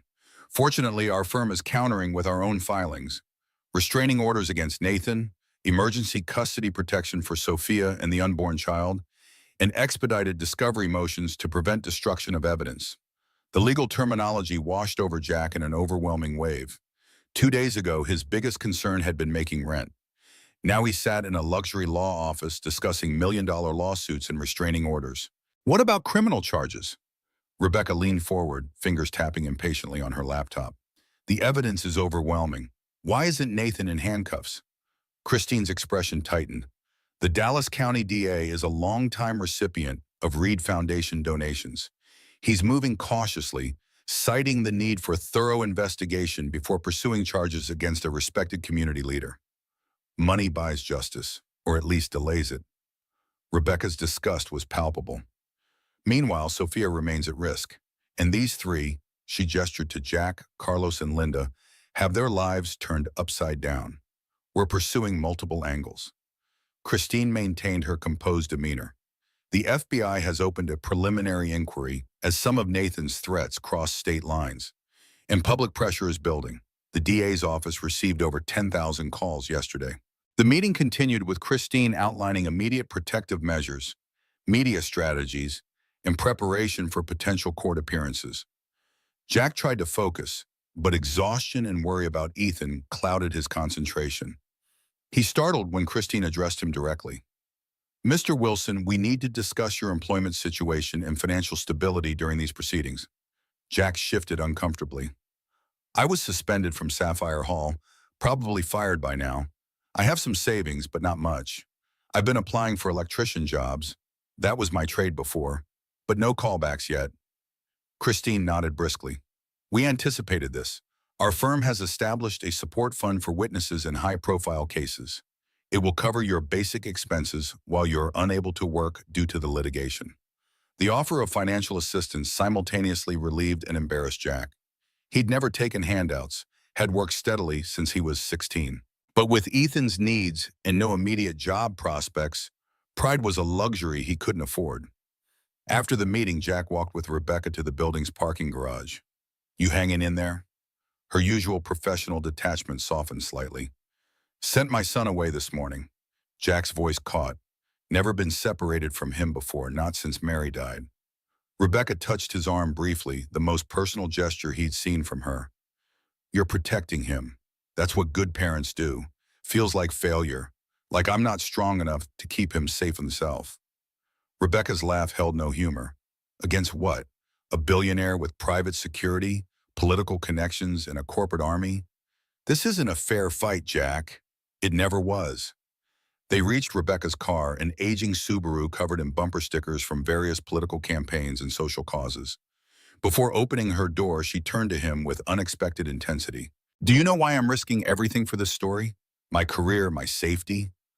Jack shook his head, waiting. 5 years ago, I was a rising star at the Dallas Tribune. Rebecca's eyes fixed on some middle distance. I was investigating tech industry sexual harassment when venture capitalist Adam Williams attacked me in his office. I reported it, had evidence, witnesses. Know what happened? Nothing to him, everything to me. I was fired, blacklisted, called unstable and vindictive. He still sits on boards, judges startup competitions, mentors young women. She refocused on Jack, something fierce burning behind her professional facade. So when I say I understand what we're up against, I mean it. Men like Reed and Williams don't lose. They don't face consequences. The system is designed to protect them. What makes you think this time will be different? Jack asked quietly. Rebecca's smile was sharp as broken glass. Because this time, we have irrefutable evidence. We have multiple witnesses. We have public attention. And most importantly, we have Sophia Reed herself, ready to testify against her husband. If we can't win with all that, then the system is beyond saving. As Jack drove home in his aging pickup, Rebecca's words echoed in his mind. The system is designed to protect them. But systems were created by people, which meant they could be changed by people. Even ordinary ones like him, if enough stood together. His phone rang through the truck's speakers. Carlos. Ethan settled in at my sister's. They've already got him helping make enchiladas for dinner. He misses you, but he's okay. Relief washed through Jack. Thank him for being brave. Tell him I'll call at bedtime. Jack, there's something else. Carlos's voice shifted, tension evident. My wife's cancer treatment center called. Our insurance is suddenly reviewing coverage for her next round of chemo. The administrator mentioned something about policy violations that never existed before. The implication hung heavy between them. Nathan Reed's influence reaching into the most vulnerable aspects of their lives. It's not a coincidence, is it? Carlos finally voiced what they both knew. No, Jack gripped the steering wheel tighter. It's not. The rest of the week unfolded in a blur of legal meetings, media inquiries, and mounting pressure. Jack's former employer at Wilson Electric, where he'd worked before Mary's death, called to rescind a tentative job offer, citing concerns about publicity. His landlord delivered a notice claiming violations of the morality clause in his lease agreement. Credit cards he rarely used were suddenly canceled for security concerns. Each blow came with plausible deniability, but the pattern was unmistakable. Nathan Reed systematically dismantling Jack's ability to earn a living, maintain housing, or access financial services. Meanwhile, public opinion polarized dramatically. Most supported Jack and Sophia, celebrating them as courageous whistleblowers.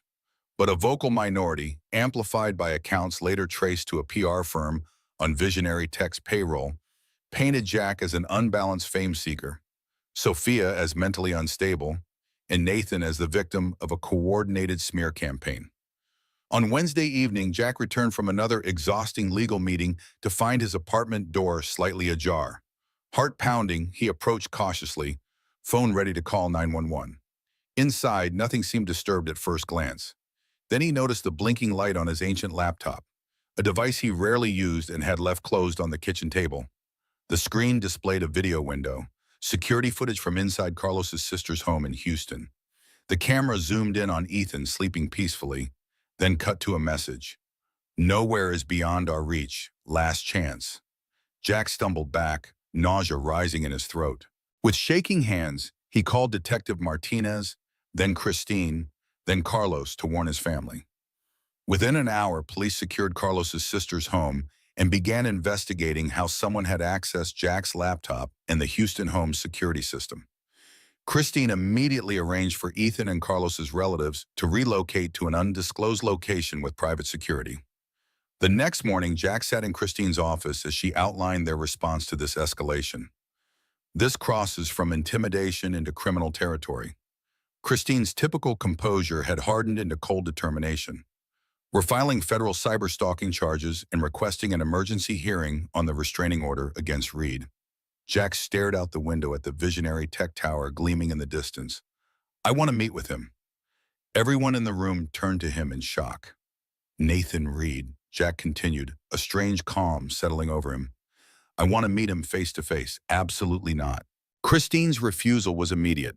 That would violate the restraining order we're pursuing, potentially compromise our legal strategy, and put you at physical risk. He's terrorizing my son from a distance. Jack's voice remained steady. I need to look him in the eye, make him understand this won't work. Rebecca leaned forward. Jack, that's exactly what he wants.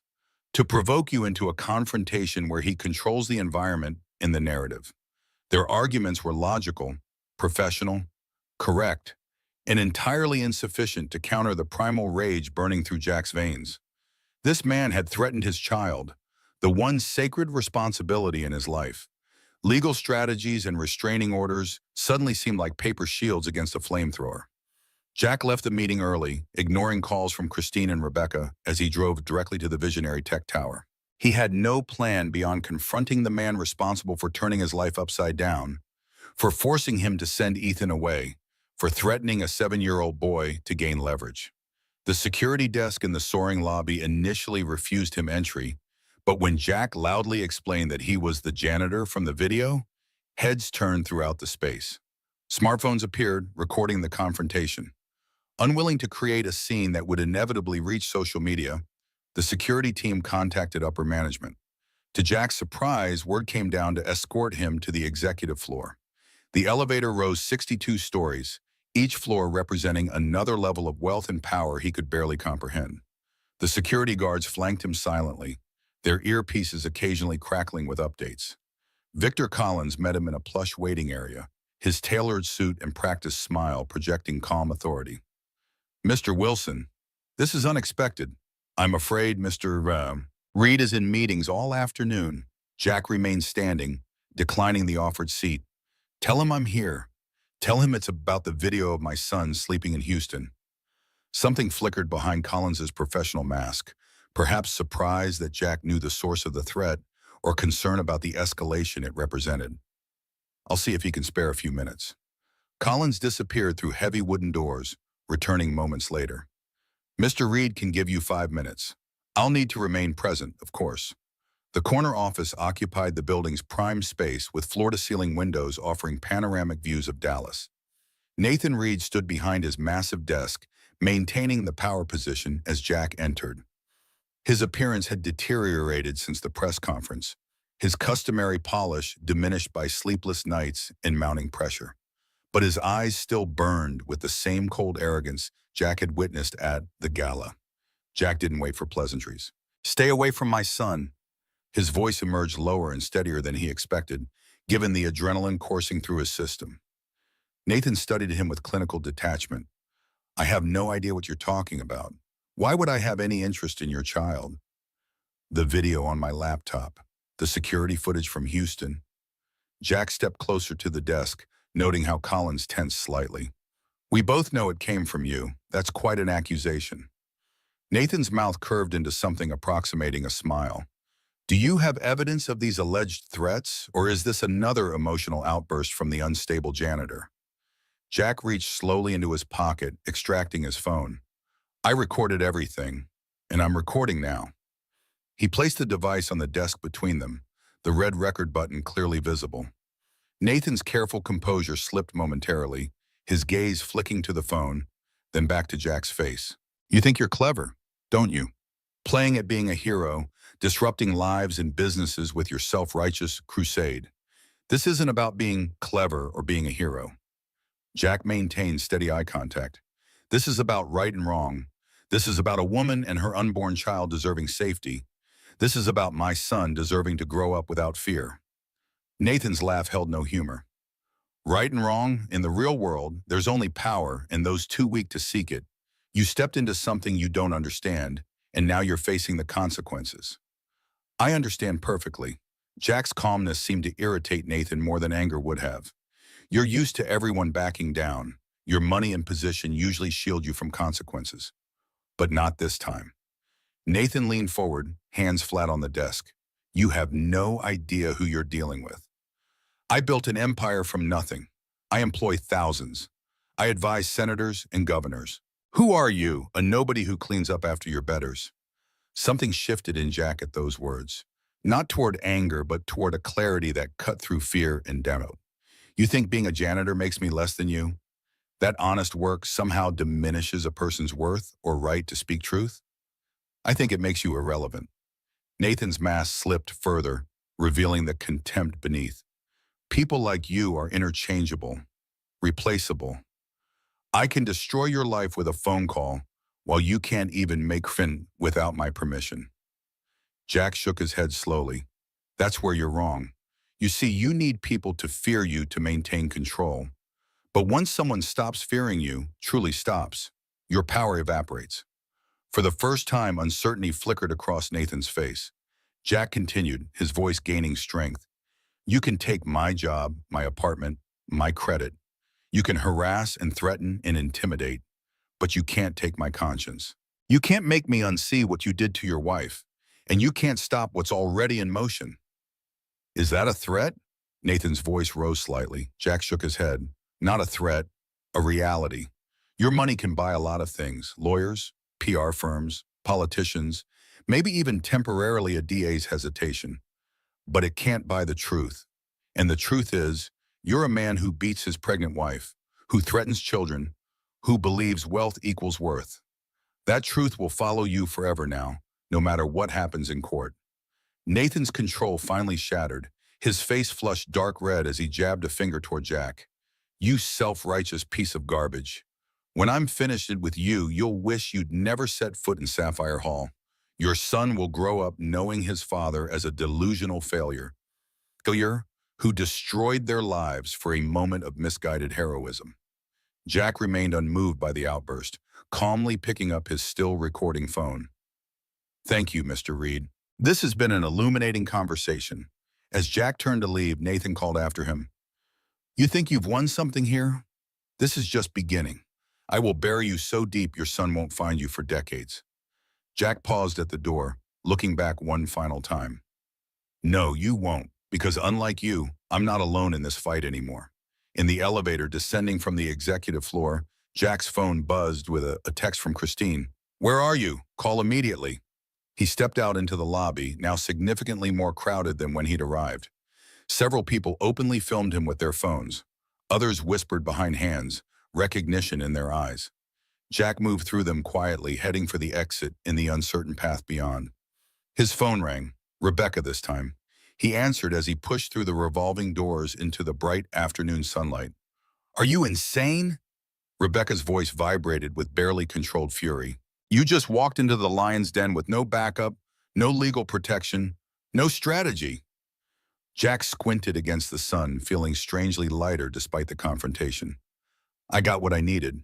And what exactly was that? A chance to compromise our entire case? To give Reed's team ammunition for their claim that you're harassing him? Jack unlocked his truck, sliding into the familiar worn seat. I needed to look him in the eye, to remind myself who we're fighting and why it matters. And I needed him to show his true face. He told Rebecca about the recording, how Nathan had finally dropped his carefully constructed mask of reasonable concern to reveal the rage and contempt beneath. You recorded it? Rebecca's tone shifted from anger to cautious interest. Without his knowledge or consent? Jack started the engine, the old pickup rumbling to life. Texas is a one-party consent state. Christine confirmed that in our first meeting. A beat of silence, then, get that recording to Christine immediately. And Jack, don't ever go rogue like that again. We're a team now, whether you're used to that or not. As Jack pulled into traffic, he caught sight of the visionary tech tower in his rearview mirror. 62 stories of glass and steel reaching toward the clouds, seemingly untouchable in its power and permanence. But nothing was permanent. Nothing was untouchable. Not empires, not billionaires, not systems designed to protect the powerful at the expense of the vulnerable. It just took someone willing to stand firm when the easier path was retreat. Jack touched the phone in his pocket, the recording of Nathan's true nature now secured. One more piece of evidence in the growing case against a man who had believed himself beyond accountability. One more step toward justice for Sophia Reed and her unborn child. One more reason Jack Wilson, janitor, father, ordinary man, would not back down, no matter the cost. Morning sunlight filtered through the high windows of the Charleston County Courthouse, illuminating dust motes that danced above the polished oak benches. Outside, the muggy Carolina air pressed against the historic building, but inside, air conditioning maintained a chill that matched the proceedings' gravity. Television satellite trucks lined the street while protesters and supporters formed distinct camps on the courthouse steps, their chants occasionally penetrating the thick walls. Jack sat on a hard wooden bench in the corridor, tugging uncomfortably at the collar of his borrowed suit. Carlos had insisted he wear his Sunday best, slightly too large across the shoulders, slightly too short at the wrists, but the only proper attire Jack owned. 3 months had passed since that confrontation in Nathan Reed's office. 3 months of depositions, motions, counter motions, and legal maneuvering that had finally culminated in this moment. Commonwealth of South Carolina vol. Nathan Reed. The criminal trial was taking place in Charleston rather than Dallas, a significant victory for Christine's legal team. Sophia's family had documented her injuries during visits to their Charleston home, establishing jurisdiction in a state with stronger domestic violence laws and without Nathan's extensive political connections. Christine approached, her heels clicking sharply against the marble floor. "They're ready for us. Remember what we practiced? Answer exactly what's asked, nothing more. Don't let Sterling provoke an emotional response." Jack nodded, his mouth too dry for words. Through the large wooden doors, he could see the courtroom already filled to capacity. Journalists with notebooks poised, curious locals who'd arrived before dawn to secure seats, and a row of suited figures on the defense side that radiated wealth and influence. Nathan sat among them, imperious in a tailored gray suit, not a hair out of place. On the prosecution side, Sophia perched like a bird ready for flight, her pregnancy now in its final weeks. She'd gained back some of the weight she'd lost in the hospital, and her posture had straightened in the months away from Nathan's control. Her family, old Charleston money with its own kind of power, flanked her protectively. Their involvement had been another crucial factor in bringing Nathan to trial, their connections counterbalancing his. Carlos squeezed Jack's shoulder before taking his seat in the gallery. Rebecca nodded from the press section, her laptop open and ready. She'd been instrumental in keeping public attention focused on the case, preventing Nathan's PR machine from reframing the narrative. "All rise." The bailiff's command brought the room to attention as Judge Eleanor Hartfield entered, her reputation for tough but fair rulings preceding her like an invisible shield. The court is now in session. The case of Commonwealth of South Carolina versus Nathan Reed on charges of assault, domestic battery, and criminal threats. Judge Hartfield's voice carried authority without requiring volume. "Be seated." District Attorney Melissa Washington rose, her dark suit a stark contrast against the prosecution table's polished surface. She had initially recused herself due to a distant connection to Sophia's family, but public pressure had forced her to personally lead the case. Her opening statement painted a methodical picture of Nathan's escalating violence, carefully linking each incident to specific evidence in witness testimony. "Ladies and gentlemen of the jury," Washington concluded, "this case is fundamentally about power and its abuse. Mr. Reed believed his wealth and status placed him above accountability, that his wife was property to be controlled through fear and pain, that witnesses could be silenced through intimidation. Today in this courtroom, you have the power to show him he was wrong." The defense attorney, Gregory Sterling, stood with practiced confidence. His reputation for securing acquittals for wealthy clients made him a formidable opponent, commanding fees that would have paid Jack's rent for decades. Sterling's opening painted Nathan as the real victim of misunderstanding, of an unstable wife with a history of emotional problems, of opportunistic witnesses seeking fame or financial gain. His voice dripped with reasonable doubt, planting seeds of uncertainty about every piece of evidence. When Ms. Montgomery Reed dropped her glass at the charity event, Mr. Reed instinctively reached out to steady her. Sterling demonstrated with a gentle motion. What followed was a misinterpretation by individuals with no medical training and no knowledge of Ms. Montgomery Reed's documented history of balance issues and fainting spells during pregnancy. Jack watched the jury, 4 men, 8 women of various ages and backgrounds, for their reactions. Some frowned skeptically at Sterling's revisionist account, while others maintained neutral expressions, giving nothing away. The prosecution called its first witness, Dr. Elizabeth Chen, the emergency physician who had treated Sophia at Dallas Memorial. Her clinical description of Sophia's injuries, bruised cheekbones, split lip, older contusions in various healing stages, signs of prior fractures, cut through Sterling's careful narrative.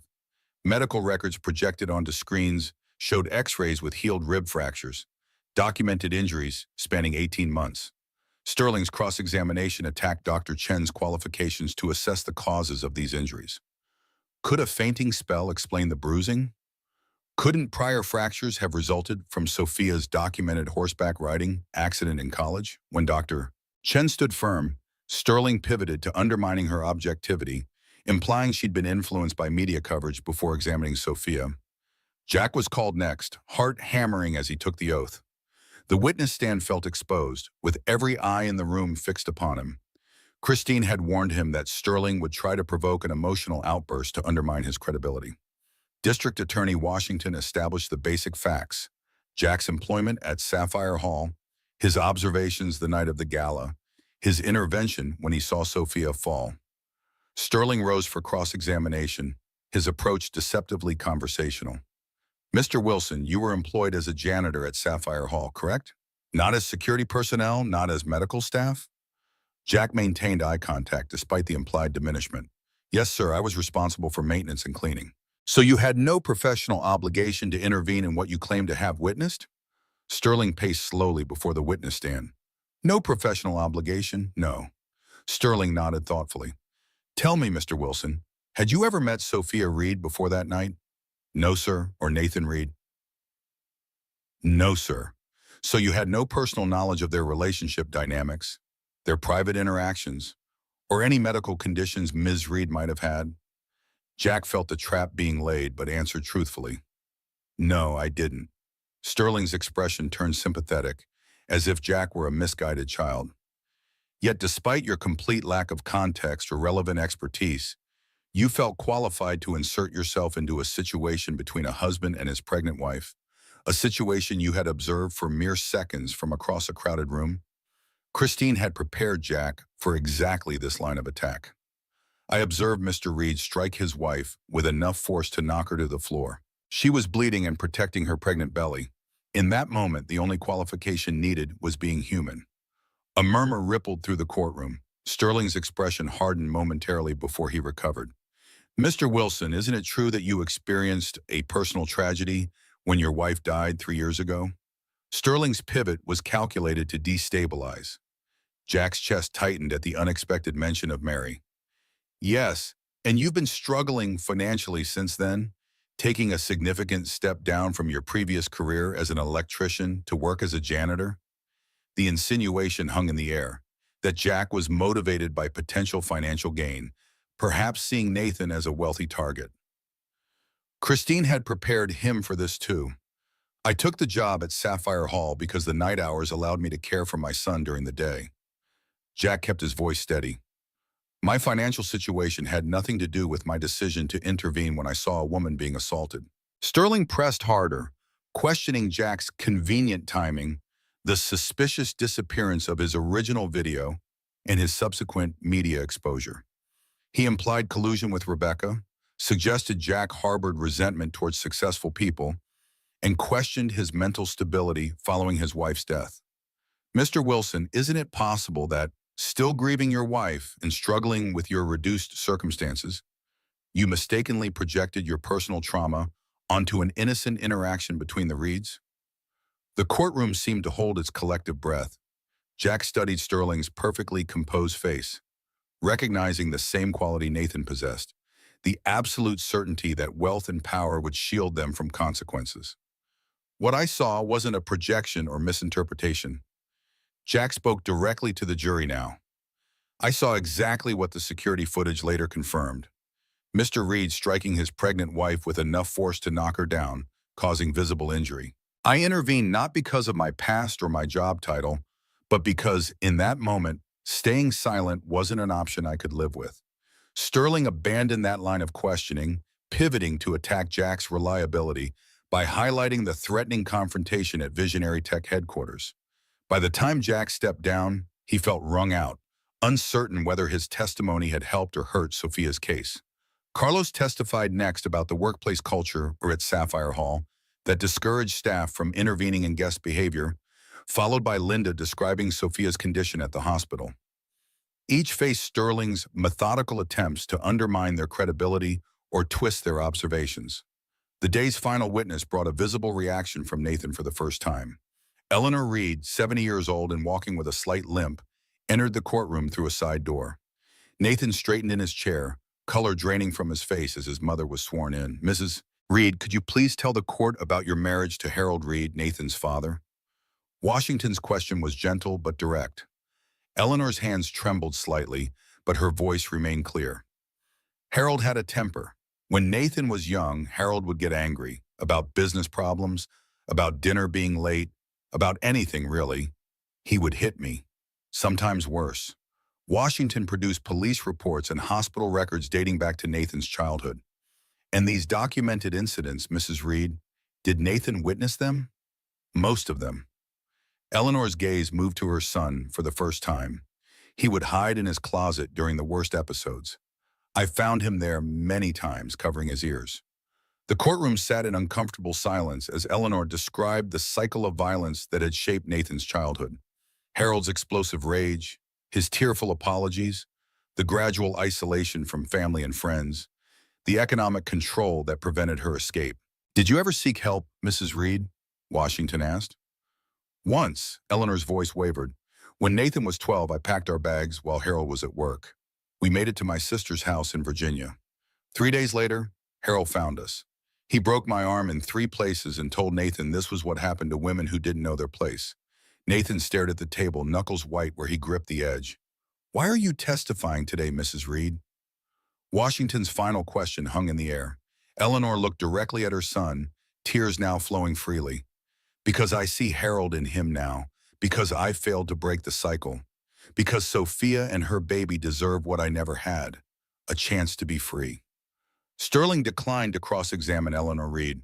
By the trial's 5th day, the prosecution had presented a devastating case. Security footage from the Reed mansion showing multiple assaults, medical records documenting Sophia's injuries, testimony from household staff who had witnessed Nathan's controlling behavior, and financial records showing how he had systematically isolated Sophia by restricting her access to money. The recording from Jack's confrontation in Nathan's office proved particularly damaging, capturing his unguarded threats and admission that power, not truth, was his primary concern. Sterling fought desperately to have it excluded as an illegal recording, but Judge Hartfield ruled it admissible under South Carolina's one-party consent laws. The defense strategy shifted to presenting Nathan as a victim of his upbringing who needed treatment, not punishment, a man who'd never learned healthy relationship skills due to his father's influence. They brought forward business associates who testified to Nathan's professional brilliance and philanthropy, suggesting his private struggles shouldn't negate his public contributions. On the trial's 6th day, Sophia took the stand. Her testimony represented the greatest risk and potentially greatest impact for the prosecution. Sterling would attack her mercilessly, seeking inconsistencies or emotional reactions he could use to undermine her credibility. Sophia wore a simple navy dress, her hair pulled back, her advanced pregnancy impossible to ignore. She spoke clearly about the gradual escalation of Nathan's control and violence, how it began with checking her phone and criticizing her clothes, progressed to isolating her from friends and family, and eventually became physical abuse that worsened after she became pregnant. "I thought having a baby would make him gentler, make him want to protect us both." Sophia's hand rested on her belly. Instead, he seemed to resent the baby. He'd say things like, "You think this gives you power over me, and don't think this means I can't replace you." Washington guided her methodically through each documented incident, building a timeline of escalating abuse. When they reached the night of the gala, Sophia described making a deliberate choice. "I knew there would be witnesses, cameras. I spilled my drink on his suit on purpose, hoping someone would notice his reaction. I was terrified, but more terrified of bringing my child home to that house." Sterling's cross-examination was exactly as brutal as expected. He questioned Sophia's mental health history, suggesting she suffered from delusions and paranoia. He highlighted text messages where she'd told friends her marriage was wonderful, and Nathan was so supportive, portraying her as a liar rather than a trapped woman maintaining appearances. Most cunningly, he introduced Sophia's prenuptial agreement, which would leave her with a modest settlement in a divorce unless Nathan was convicted of a felony, in which case a special clause would grant her nearly half his assets. "So it's merely coincidental, Ms. Montgomery Reed, that your accusations would result in an approximately $1 billion difference in your divorce settlement?" Sterling's implication hung in the courtroom like poison gas. Sophia's composure cracked for the first time. "You think I manufactured years of documented injuries and risked my life and my baby's life for money?" Sterling pressed harder. I think it's an awfully convenient motivation that the jury should consider when weighing your credibility. Washington objected, and Judge Hartfield sustained, but the insinuation had been planted.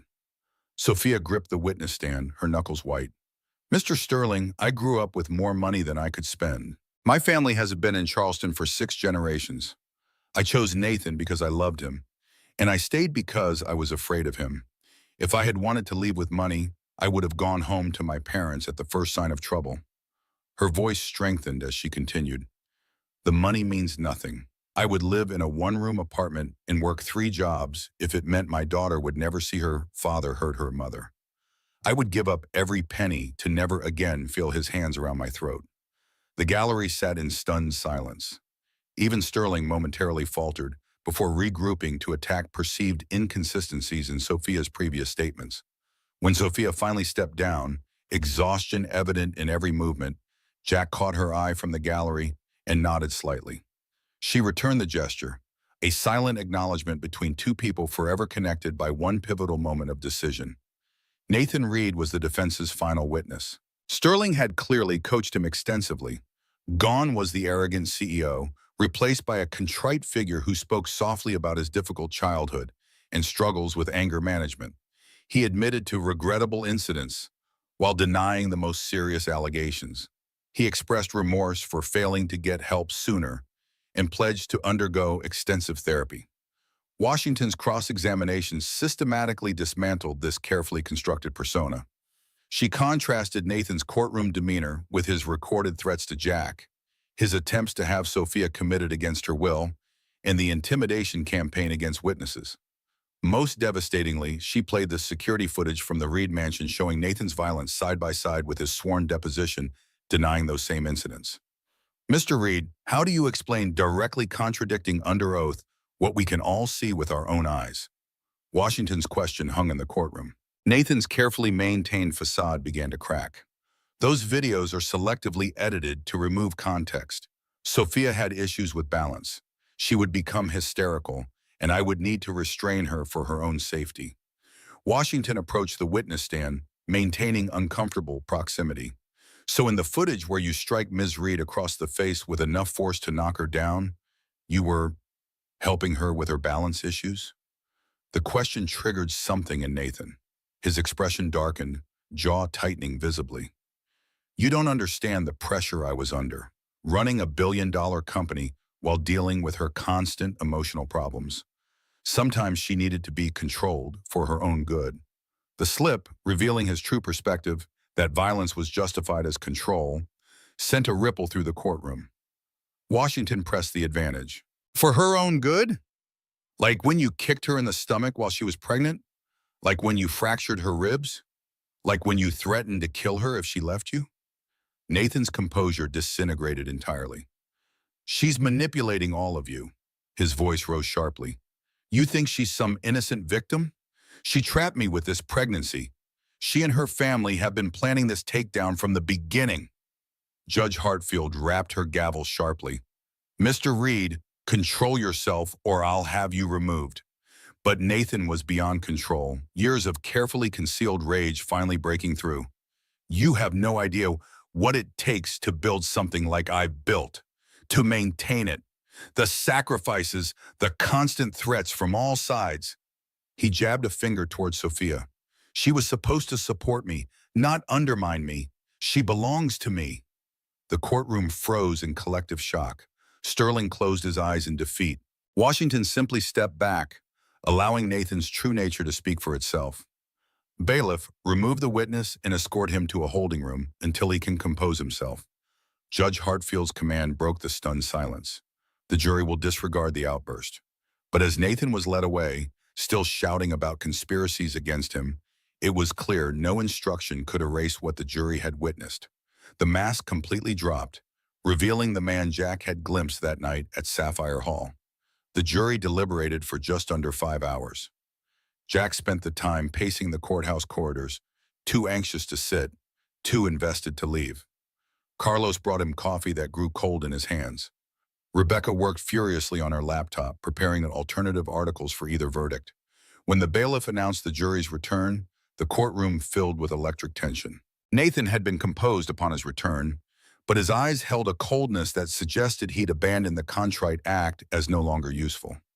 On the charge of assault in the first degree, how do you find? Judge Hartfield addressed the jury. Foreperson, we find the defendant guilty. The words seemed to physically strike Nathan, his body stiffening as if bracing against a blow. On the charge of domestic battery, how do you find? Guilty. On the charge of criminal threats, how do you find? Guilty. On all remaining counts? Guilty, Your Honor. A collective exhale rippled through the prosecution side of the courtroom. Sophia closed her eyes, tears streaming silently down her face. Her mother wrapped an arm around her shoulders, whispering into her ear. Jack felt an overwhelming wave of emotion, not triumph or satisfaction, but something closer to relief. The system, so often weighted in favor of wealth and power, had functioned as intended. Truth, painstakingly documented and presented, had prevailed over influence and intimidation. Judge Hartfield scheduled sentencing for the following week, remanding Nathan to custody despite his attorney's strenuous objections. As officers approached with handcuffs, Nathan's gaze locked on Jack, burning with undimmed hatred. Jack met his eyes steadily, neither gloating nor flinching. Outside the courthouse, reporters swarmed the prosecution team and witnesses. Christine in Washington handled most questions, emphasizing that the verdict represented the system working as it should. Jack hung back, uncomfortable with the attention, but unwilling to abandon Sophia until she was safely away from the chaos. The events of the past 3 months had forged connections between unlikely allies: a janitor, a chef, a nurse, a journalist, and a woman born to privilege who had discovered its limits in the face of abuse. They had risked careers, safety, and stability to stand together against someone who believed his wealth made him untouchable. 1 week later, Jack returned to Charleston for the sentencing hearing. The courtroom was slightly less crowded, the media frenzy having partially subsided after the verdict. Nathan appeared diminished in county-issued clothing, the bespoke suits and careful grooming replaced by standard-issue simplicity. Judge Hartfield delivered a sentence that acknowledged both the severity of Nathan's crimes and his childhood trauma. 8 years in federal prison with mandatory psychiatric treatment, a permanent restraining order protecting Sophia and her child, and substantial financial restitution. Most significantly, she ordered that 60% of the marital assets be granted to Sophia, with Nathan retaining 40% to be managed by a court-appointed trustee during his incarceration. This court cannot undo the harm you have inflicted, Mr. Reed. Judge Hartfield's voice carried throughout the silent courtroom. But it can ensure that your wife and child have the resources to heal and rebuild without fear, while you receive the intervention you should have had decades ago. As Nathan was led away, Jack noticed something unexpected. Eleanor Reed sitting quietly in the back row, watching her son with an expression of sorrow rather than condemnation. Their eyes met briefly, an unspoken understanding passing between them. They had both, in different ways, stood up to break a generational cycle of violence, with all the pain such ruptures entailed. After the hearing, Sophia asked to speak with Jack privately. They found a quiet corner in the courthouse garden, autumn sunlight warming the ancient bricks around them. I never properly thanked you. Sophia's voice was stronger than when they'd first met, her posture no longer defensive. Not just for that night, but for everything that followed. Standing firm when so many would have retreated, Jack shook his head slightly. I only did what anyone should have done. You're the one who showed real courage. Leaving, testifying, rebuilding. Sophia smiled, the expression transforming her face in ways that hinted at who she might have been without years of fear. Maybe courage is contagious. She rested a hand on her belly, now full term. I've been thinking about what happens next. The foundation I want to build with part of the settlement. A place that helps people escape situations like mine, that provides legal support, housing, job training. It sounds important, much needed. Jack sensed there was more to this conversation than gratitude or future plans. Sophia confirmed his instinct. I want you to be part of it, Jack. Not as a janitor, but using your actual skills. You're an electrician by training, right? We'll need someone to oversee the physical facilities, security systems, building operations. someone who understands both the practical needs and the deeper purpose. The offer caught Jack off guard. His life in Dallas seemed impossibly distant now, the apartment he'd vacated after repeated vandalism, the jobs that had evaporated, the community that had fractured under pressure. Only Ethan remained constant, currently staying with Jack's cousin in Austin until the trial concluded. I don't know anything about nonprofits or foundations. Jack's instinctive caution emerged. I'm just a working guy who happened to be in the right place at the wrong time. Sophia's expression grew serious. That's exactly why I'm asking you.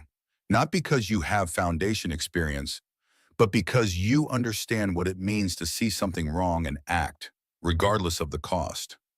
That perspective is rarer and more valuable than any technical skill. Jack considered the unexpected crossroads before him. Return to Dallas and attempt to rebuild his former life, or accept this opportunity to be part of something that might help others avoid what Sophia had endured. I need to think about it. Talk to my son.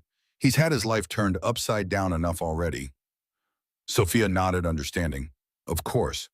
But Jack, sometimes the hardest journeys lead to places we never imagined we could go. Sometimes standing up, even when it costs everything, gives back more than we lost.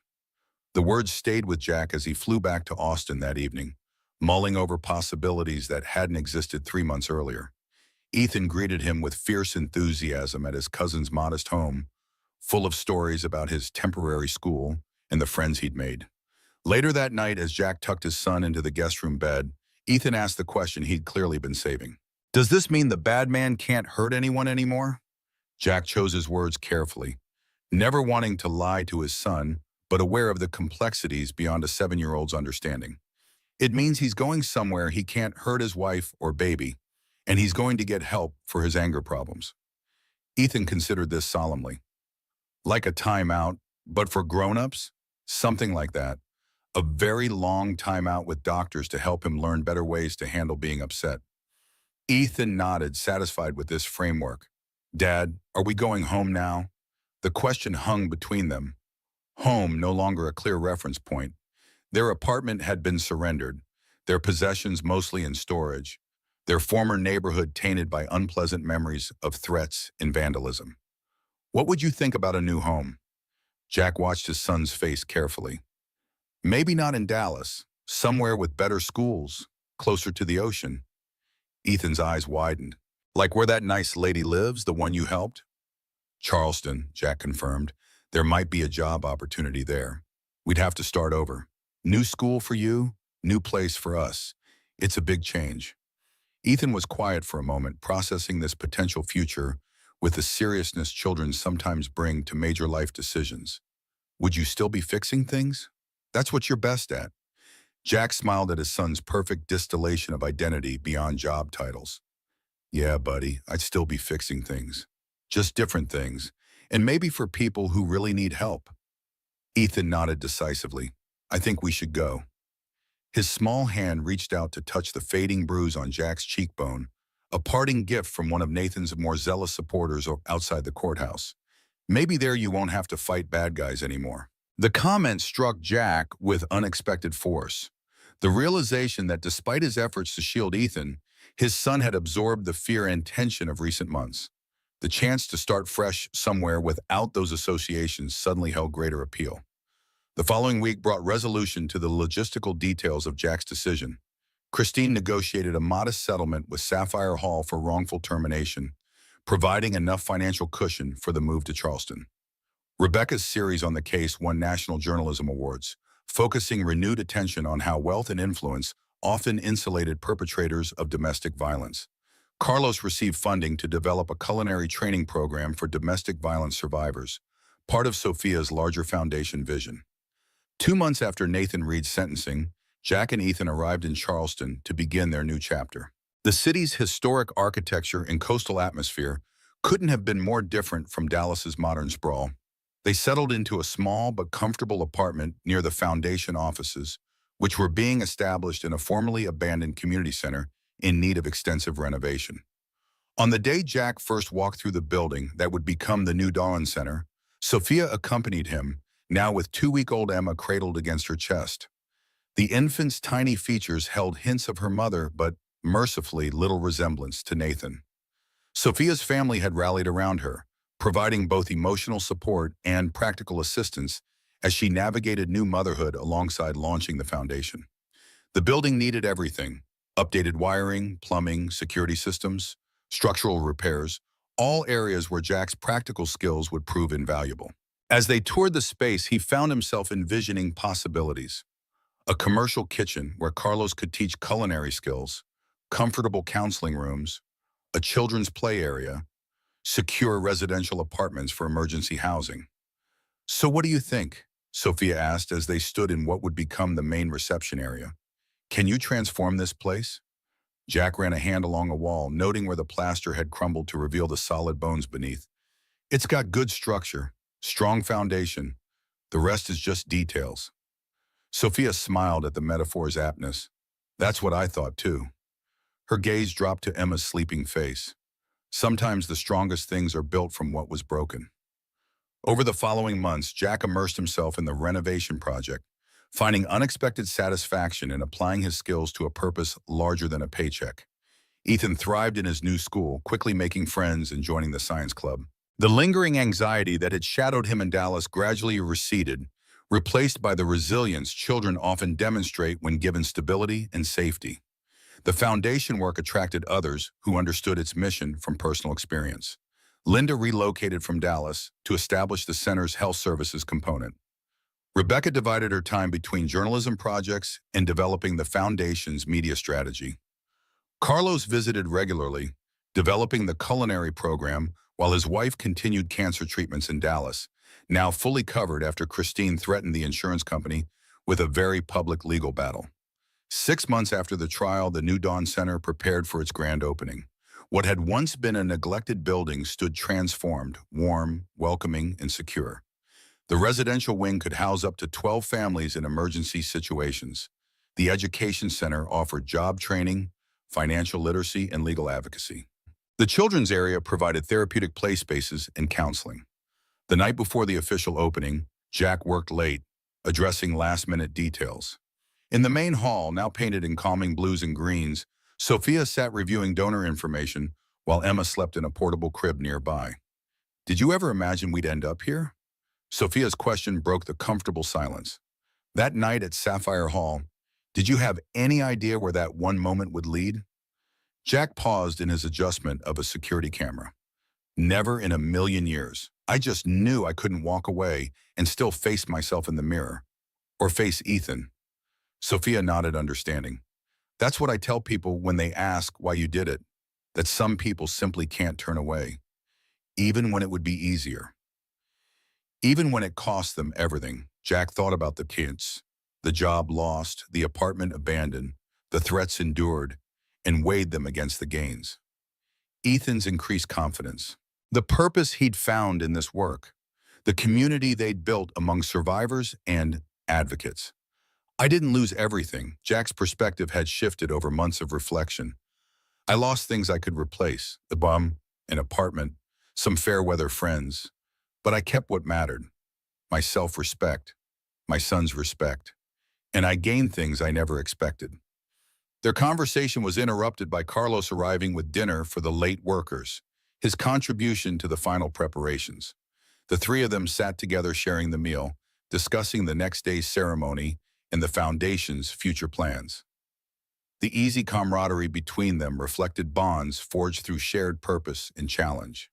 The official opening the following day brought together an unlikely coalition: domestic violence survivors, law enforcement officials, community leaders, and major donors, including several former Visionary Tech board members who distanced themselves from Nathan after the trial. Sophia delivered a moving speech about transformation and new beginnings. Her confidence visibly increased from the frightened woman Jack had first encountered.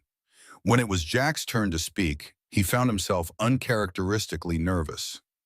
Public speaking had never been his strength. He was a doer, not a talker. But as he looked out at the gathered crowd, he recognized the importance of adding his voice to the narrative. "3 years ago, I was just trying to keep my head above water." Jack's words emerged slowly at first, gaining strength as he continued. "Working nights, raising my son alone, getting through each day. The night I saw Nathan Reed hit his wife, I wasn't looking to get involved in something bigger than myself. I just couldn't look away from someone who needed help. He glanced at Ethan, sitting proudly in the front row. What I learned through everything that followed is that courage isn't some special quality that only heroes possess. It's a choice available to any of us at any moment. Sometimes it's a big moment, like standing up to a powerful person doing wrong. But more often, it's the small daily choices to speak truth, to extend help, to believe survivors, to teach our children the difference between right and wrong. Jack gestured to the building around them. This center exists because many people made those choices over and over when it would have been easier to look away. The staff here, the volunteers, the donors, all choosing to see pain that others ignore and do something about it. His gaze found Sophia and Emma in the audience. Most importantly, this place exists because one woman found the courage to break free, to speak her truth despite every threat and obstacle. Her bravery made all of this possible. As Jack concluded his remarks, he noticed Eleanor Reed standing quietly at the back of the room. Their eyes met briefly, acknowledgement between two people who had chosen difficult paths to break cycles of harm. She nodded once, then slipped away before anyone else noticed her presence. The reception following the ceremony buzzed with conversations and connections forming between survivors, advocates, and supporters. Jack found a quiet moment to step outside, needing a break from the crowd. The Charleston evening wrapped around him, warm and humid, carrying the scent of jasmine and distant salt water. Carlos joined him, offering a cold drink. Not bad for a couple of guys who used to clean up after rich people's parties. Jack smiled at the understatement. Not bad at all. What happens now? Carlos leaned against the railing beside him. Jack considered the question, its scope extending beyond the next day's operations or next month's programs. Now we keep going, keep building, keep helping people find their way out of impossible situations. They stood in companionable silence, watching the sunset paint the sky in improbable colors. Jack thought about the journey that had brought him here, from the moment of decision at Sapphire Hall to this new beginning in Charleston. The path had been neither straight nor easy, marked by loss and fear alongside unexpected connection and purpose. Ethan burst through the door, excitement radiating from him. "Dad, Mrs. Reed says I can help give tours tomorrow when the first families arrive." Jack pulled his son close, struck by how much he'd grown in the past months, not just physically, but in confidence and understanding. "See you inside in a minute, okay?" After Ethan returned to the reception, Carlos voiced what they were both thinking. The kids are the reason, aren't they? Why we couldn't look away that night. Why we kept going when it got rough. Jack nodded, the truth of it settling in his chest. They're watching us, learning what it means to be a man, to be human, by what we do when tested. Carlos clasped his shoulder before heading back inside. For what it's worth, I think they're learning the right lessons.